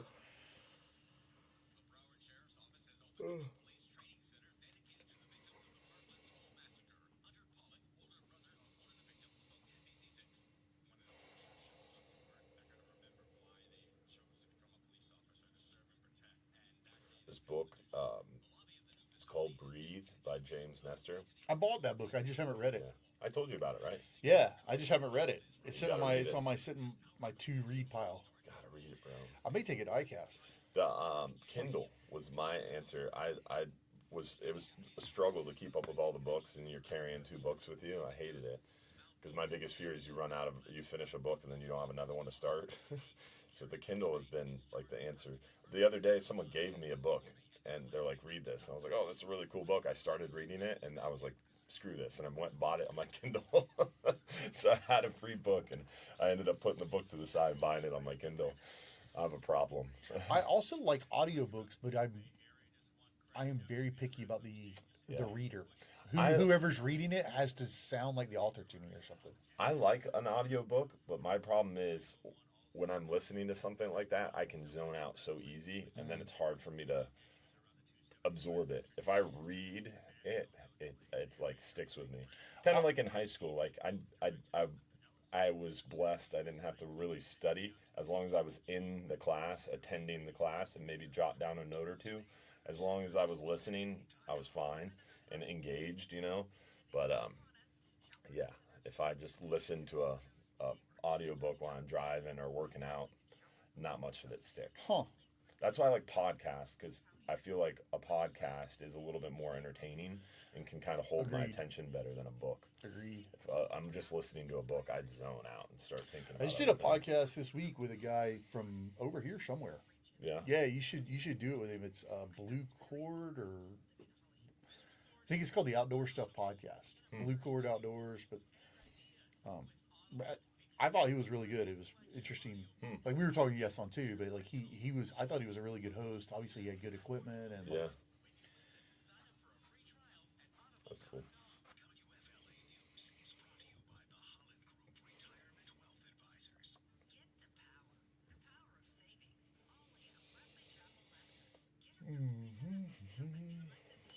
We started an All Florida project because one of our board members is an artist. So we started a project called the Florida Gallery, like a digital online gallery celebrating Florida art. Oh, that's cool. Started June 1st. Yeah. It's at 16,000 plus followers.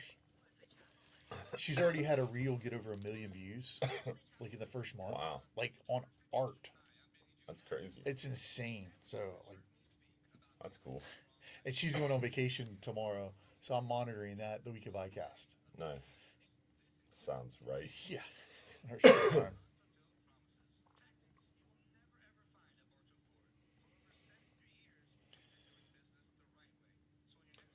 Chris Meyer said audio version of A Land Remembered is very good. Oh, Land yeah. Remembered, that's the book you were talking about. Chris knows what's up. That book is one of the best audiobooks. Books, right? That's the conservation book. Well, it's the Florida book. Yeah. It's like the Florida story. It's really good. And the audiobook on it is really good. Same for if you want a good conservation book on audiobook, Sand County Almanac's really good. Like you can listen to a whole book in like 3 hours. It's like a long podcast.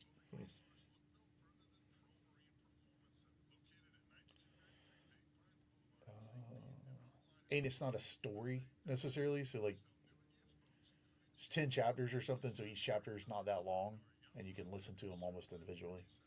Nice. I was gonna look something up and I forgot what it was. You'll have that. Yeah, it's getting worse as I get older. CRS. Can't remember shit.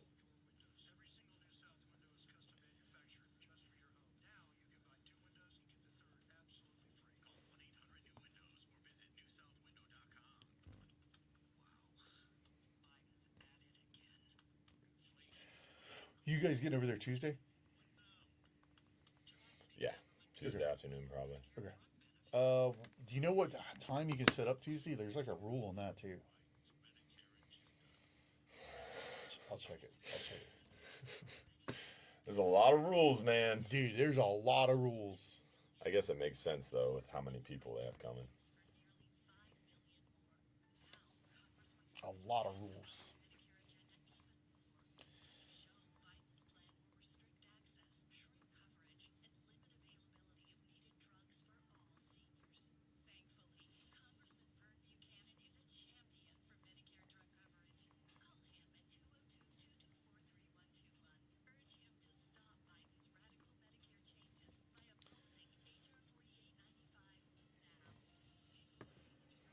Uh-oh. Frank Malinsky said, can you please post info about that art site? What's it called? The Florida Art Gallery? It's only on Instagram, and it's at the Florida Gallery. At the Florida I guess it's on Facebook, too. Hold on, I'll find it. Where did he say that?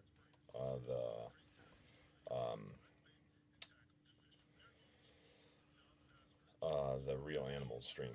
All right, I'll go post it in there. Florida Gallery. 17K followers. Yeah, on Instagram. On Facebook too. Is it? No, maybe it's because it's tied together. The Florida Gallery. This is it. No, that's not it. Oh, that's not it. Oh yeah, there's Sanskrit in the in the description. This is the wrong one. Don't click that.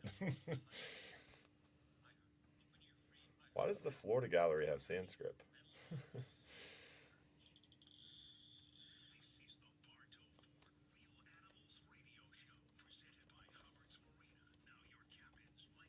That's us.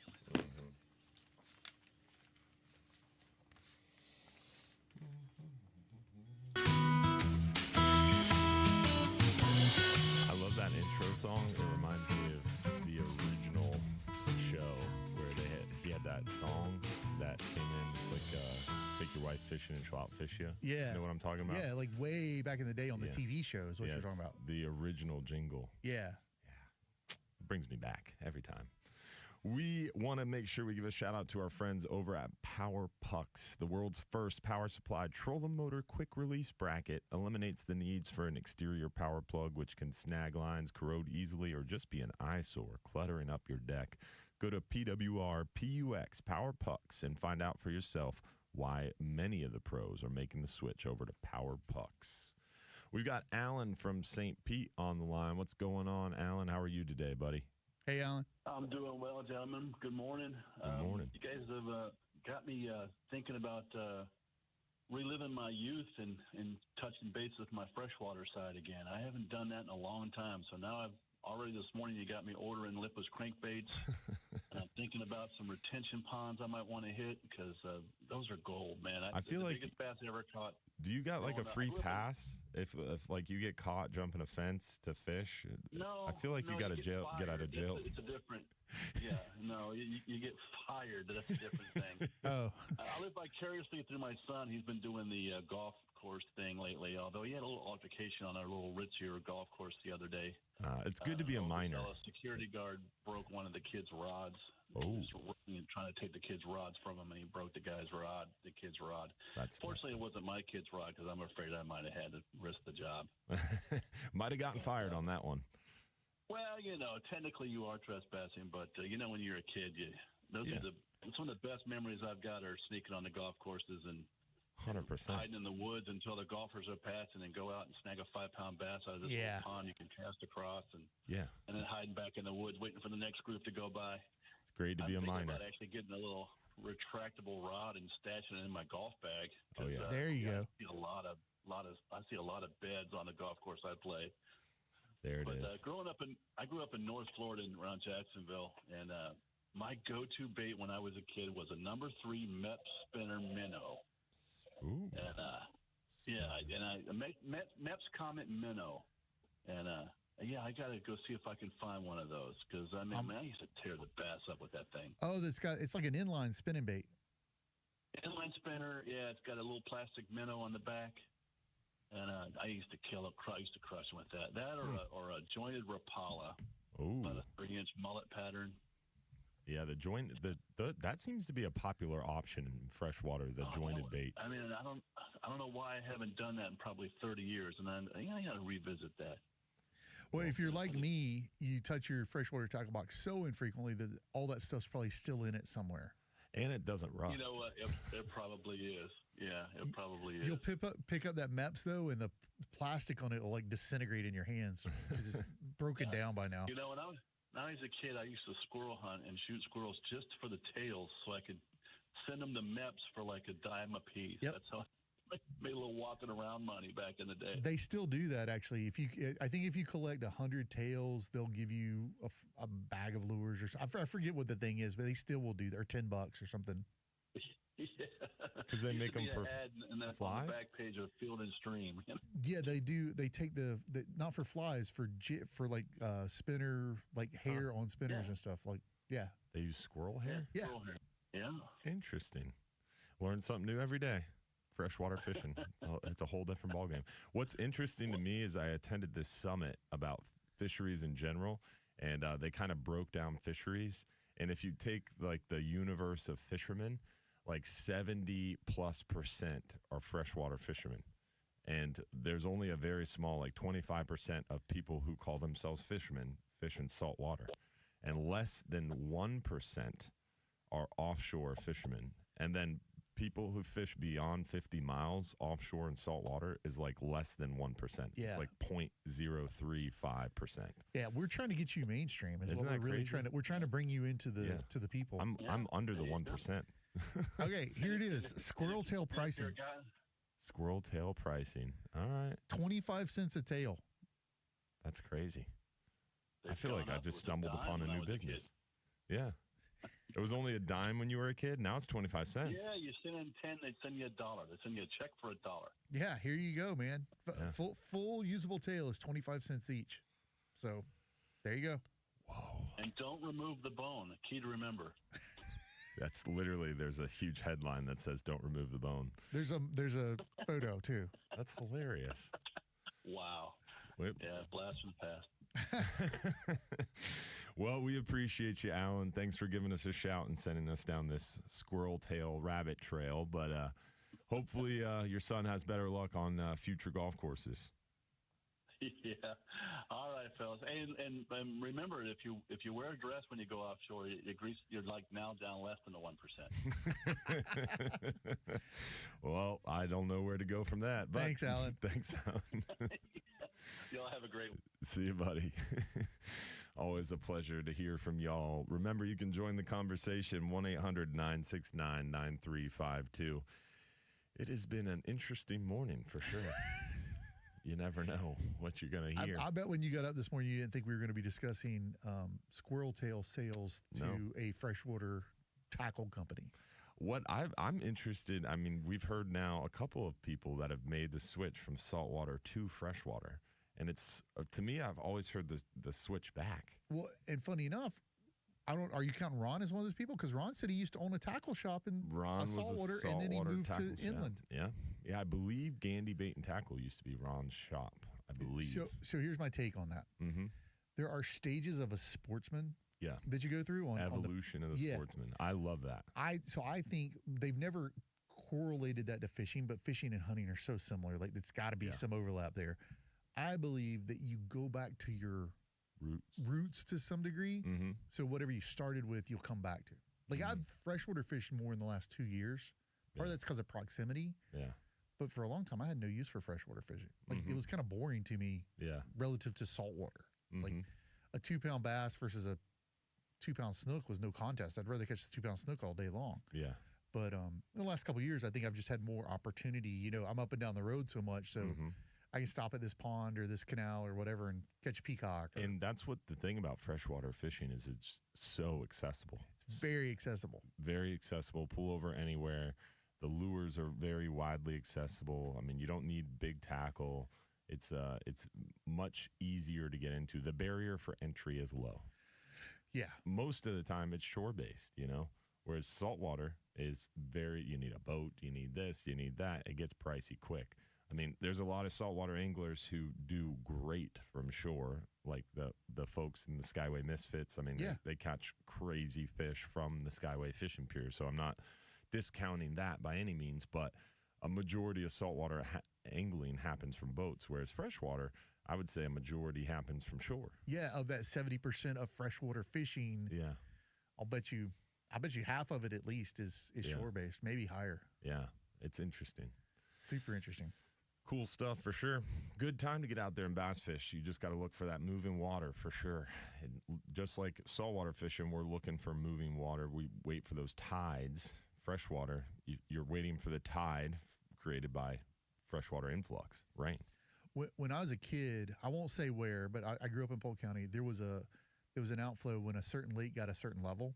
So if you had like a heavy rain, being super vague, Yes. I feel like we need locations. If a certain lake got to a certain level, they would open a spillway. A certain spillway. And that spillway, when it opened, it was like fishing a spillway for snook or anything else. It was just like you tossed your bait into the current and you didn't work it. You just let it tumble down, and you kind of like it was almost like how you know how when you're fishing a pilchard, like you don't have your line tight, but you can feel the fish when it hits. Yeah. You would do that with an artificial, and you just kind of like bounce it down the. Wow. And if it went 3 bounces and didn't get hit, you should just pick it up and do it again because they would just crush it in there. Wow. That's And awesome. funny enough, we used to catch a lot of catfish doing that, fishing for bass, like channel cats. Whoa. Because they'd be in there feeding on stuff that got flushed out of that spillway. And you're eating those? Oh, absolutely. Yeah. It's a freshwater cat. You eat it. Yeah. Saltwater cat's garbage. We gotta change the messaging. We'll get the marketing team in the fishing world together on that and get back to you guys with some graphics. Yeah. Top sale catfish. Catch your catfish today. I'll bet you none of the fly fishing. We can agree fly fishing is like the elites of. Yes. At least they would tell you that. Bougie. They would tell us that they're the elites. 100%. I want to know how many. I feel like they are the elites. I want to They're know how better many than me. fly anglers have ever caught a catfish on a fly, intentionally. Intentionally, I don't know. Very difficult task. Probably the hardest task in fishing. If you had to ask me. I know like 3 of them, so I'll try to call one of them. Back on the Florida Sportsman Forum, there was like a big deal about catching a sheep's head on a fly. It's almost impossible to do. Like they won't eat a fly, and they'll get in these big schools on the flats in the winter, late spring, early. I've seen that before. Yeah, it's almost impossible to get one to eat a fly. So like that's like a big challenge is to get your sheep's head on a fly. I feel like you catch one on like a crab fly. I thought that you too. can catch them on artificial lures when they get schooled up like that. And so when they said that, I actually did what you just said. Yeah. I went to a dock with a fly rod and Tinkara rodded it like right off so I could catch one on a fly so I could say I did. But casting in front of one, getting him to eat. So I'm challenging, like, let's get some fly anglers out there. Let's make catfish, Let's make catfish great again. Let's make catfish great Is again. that where you were exactly. thinking? That's where I was going. I stopped myself. Yeah, you did stop. I saw it in your face. You literally were about to say that and stopped. That's hilarious. Oh, that's so funny. We're going to make a t-shirt. I feel like I got to buy that URL. Yeah, here we go. Oh, too funny. Definitely an interesting pathway for sure, but there's a lot of freshwater fishing that is good to go right now. Like Ron was saying, saltwater fishing's going well too. The trick right now is avoiding that hot weather. And if you are going to get there on the water, make sure you're staying hydrated. Take care of yourself. I've had a gentleman yesterday experience heat stroke, and it was not good. Stop sweating. An FGA board member tell us the other day he had a client, he had to rush back and meet emergency medics. Yeah. We had a Pinellas County Sheriff officer fall out in Johns Pass. Had to get taken to the hospital in an ambulance. Gotta stay hydrated. When I was running saltwater charters this time of year, I would run early. So I would pick them up early, like 6. I'd run 6 to 10, 6 to 11, something like that. And then I would run evening trips. Yeah. A lot. Like from a couple hours before sunset into like fishing dock lights at the end, just to because you avoid beat the heat. Yeah, you beat the middle of and the fish are more active too. Yeah, everybody's more active. The fish are just like you and I. They need a little bit of shade. Unless you get that rain in the middle of the day, and then it resets it a little bit. Yeah. Want to make sure we give a shout out to our friends at Relentless Perpetual Edge Knives, the world's first self-sharpening knife that sharpens as it cuts. Ultra hard carbide, never rust titanium blade with true grit glass reinforced ABS handle on a knife that is perfectly balanced and comes in 5 great models. Take the work out of filleting a pile of fish today and grab that Relentless knife. It's at relentlessknivesusa.com to find out for yourself why this is the knife all the pros are talking about. We'll be right back on the other side, wrapping things up. Don't go anywhere. Real Animals Radio will be right back.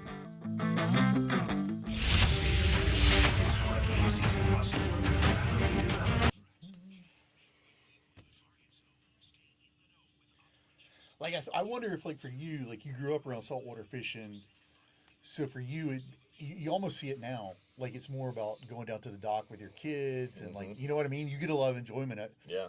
You've caught a gajillion fish in your life in some cool places, but you get as much enjoyment going down there and catching spadefish or whatever. Dude, using one of those ultralight rods on the dock with the kids are awesome. So I'm saying it's no different than the freshwater conversation. To me, it's even cooler because your kid looks at you like a hero, right? Dude, my dad took me out and we caught 50 fish. Yeah, exactly. Or we fished for 10 minutes and caught 5 or whatever. And they get bored of it. Like, you drop down, you catch a fish. You drop down, you catch a fish. You drop down, you catch a fish. And then they're like, all right, let's go. It's like they're literally bored because they're catching so many fish. Yeah. It's a good problem to have. That's a great problem to have. Keeping them hooked.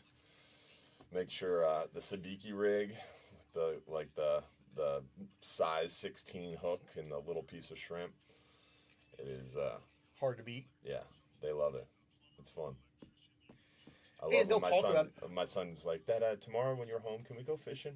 Sure, buddy. Yeah, like what more could you ask Whatever for? you want. And whether they fish as adults or not, they'll remember that forever. Exactly. Like that's what I look back fondly on. Is fishing with my dad. Yep. So that's the goal. I'm interested to see if my son asks for anything because my daughter's birthday is tomorrow. Her party's today. My son's birthday is next month. He's turning 5. So I'm interested to see if he asks for anything. He's really into tools right now. Okay. Yeah. He's into fixing things. So he's already into my toolbox. So I'm sure he'll probably want more tools. That's really cool. Yeah, he's funny. Encourage that. Yeah. Are you handy at fixing stuff? Because I'm not. I'm not super handy. I'm handy enough. Like I can fake my way through it, but my biggest thing is time, right? Is what little time I do have at home, I don't want to be spending it doing a honey-do list. So I definitely do not do a lot around my house. I'd rather have someone come do that while I'm at work, and then when I come home, I can focus on the family, you know. But there are some things I do. But my son is really into it because my brother-in-law is extremely handy. He's like Bobby. Okay. My brother-in-law is fix anything. He's got his own construction business. Yeah. And my father-in-law is the same way. So both my brother and father-in-law are extremely handy. So he gets it even more from them too. So he gets it from all angles. But it's fun. The other day I came home, he's shirtless, shoeless. He's in his little shorts and he's hanging from the window, unscrewing the blinds from the wall. Oh my God. It's like, what are you doing, dude? He's like, oh, yeah, Mama asked me to take down these blinds. It's so funny. That's freaking awesome. Yeah, he's hilarious. He's always fixing something. He'll flip over the bar stools and tighten all the screws on the bar stools.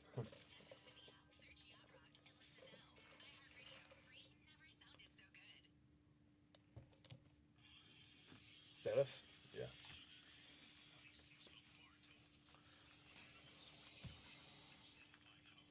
Now your captains, Mike Anderson and Dylan Hubbard. Nope, sorry. Captain Dylan Hubbard and Captain Travis Thompson from all Florida this morning, chatting fishing. Want to make sure we give a shout out to our friends over at Ace Heating and Cooling. For over 20 years now, Ace Heating and Cooling has been the name you can trust in the heating and air conditioning business in Hillsborough County. Chris Myers and his guys service all brands, and they do residential and commercial repairs, maintenance, and full replacements. They send out technicians, not salesmen, because they try to build that long-lasting customer relationship that will stand the test of time. Call 813-657-8818 or look them up online at brandonac.net to find out for yourself why Ace Heating and Cooling is the easy choice for the Real Animals fishing team. He's a fishy cat. Chris Myers a good dude. So he's got an inshore boat, offshore boat. He hunts. He goes duck hunting with you. Oh, yeah. I wonder if he's into freshwater fishing too. Oh, guaranteed. Yeah. Guaranteed. If it's outdoors, Chris does it. I got you. Like I wonder if he's into sail cats. We're gonna have to text him. Yeah, actually, I'm on that.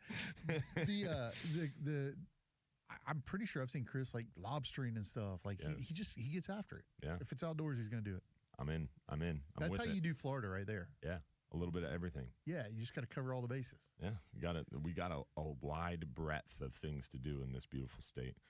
I talked about it with somebody the other day. You can fish year round. What's so cool is you go a little bit of distance and it changes the ball game completely. Drastically. Like if you travel 2 hours north of here, totally different fishery.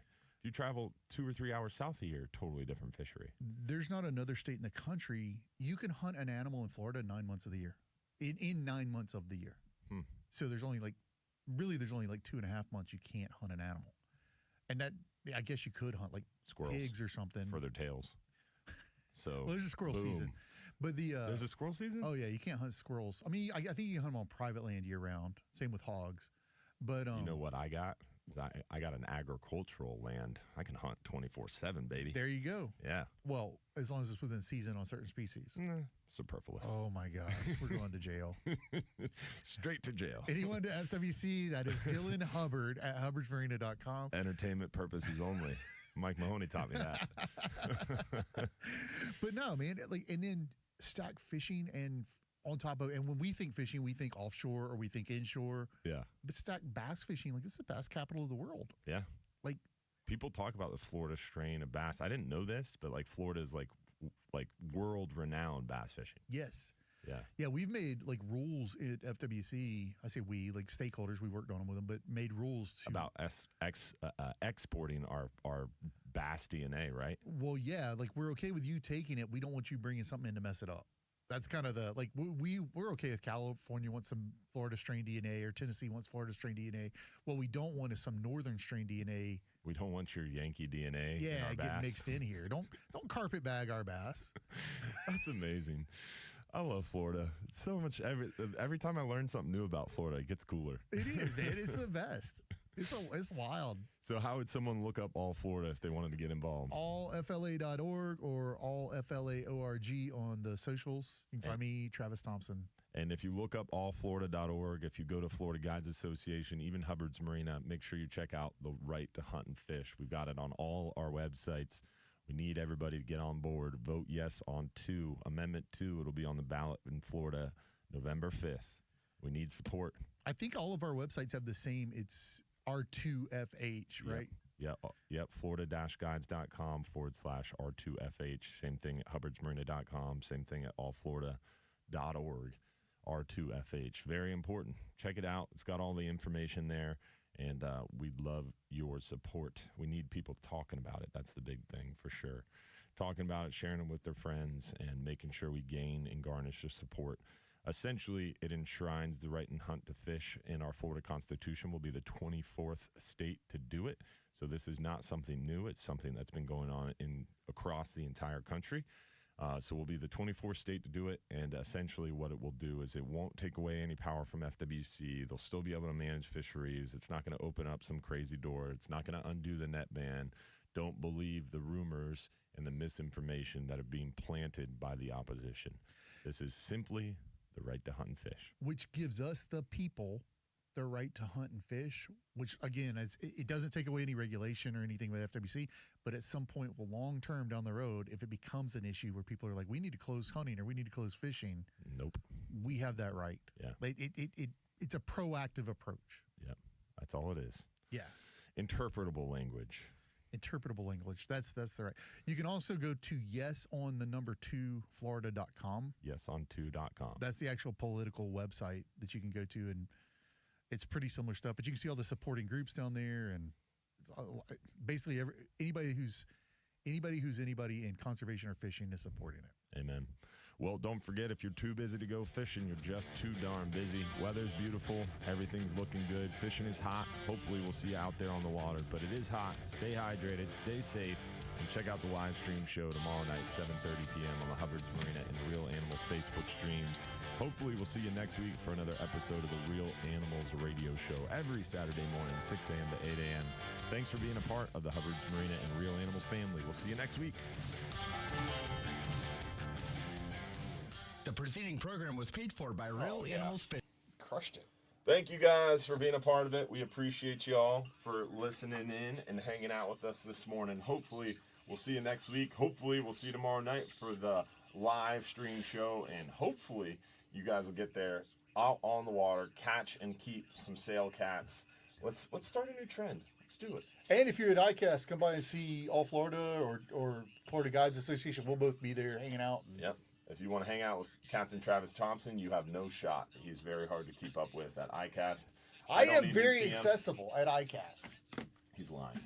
I will be there, though, and I'll be easy to find at the Florida Guides Association booth. So we'll see you there.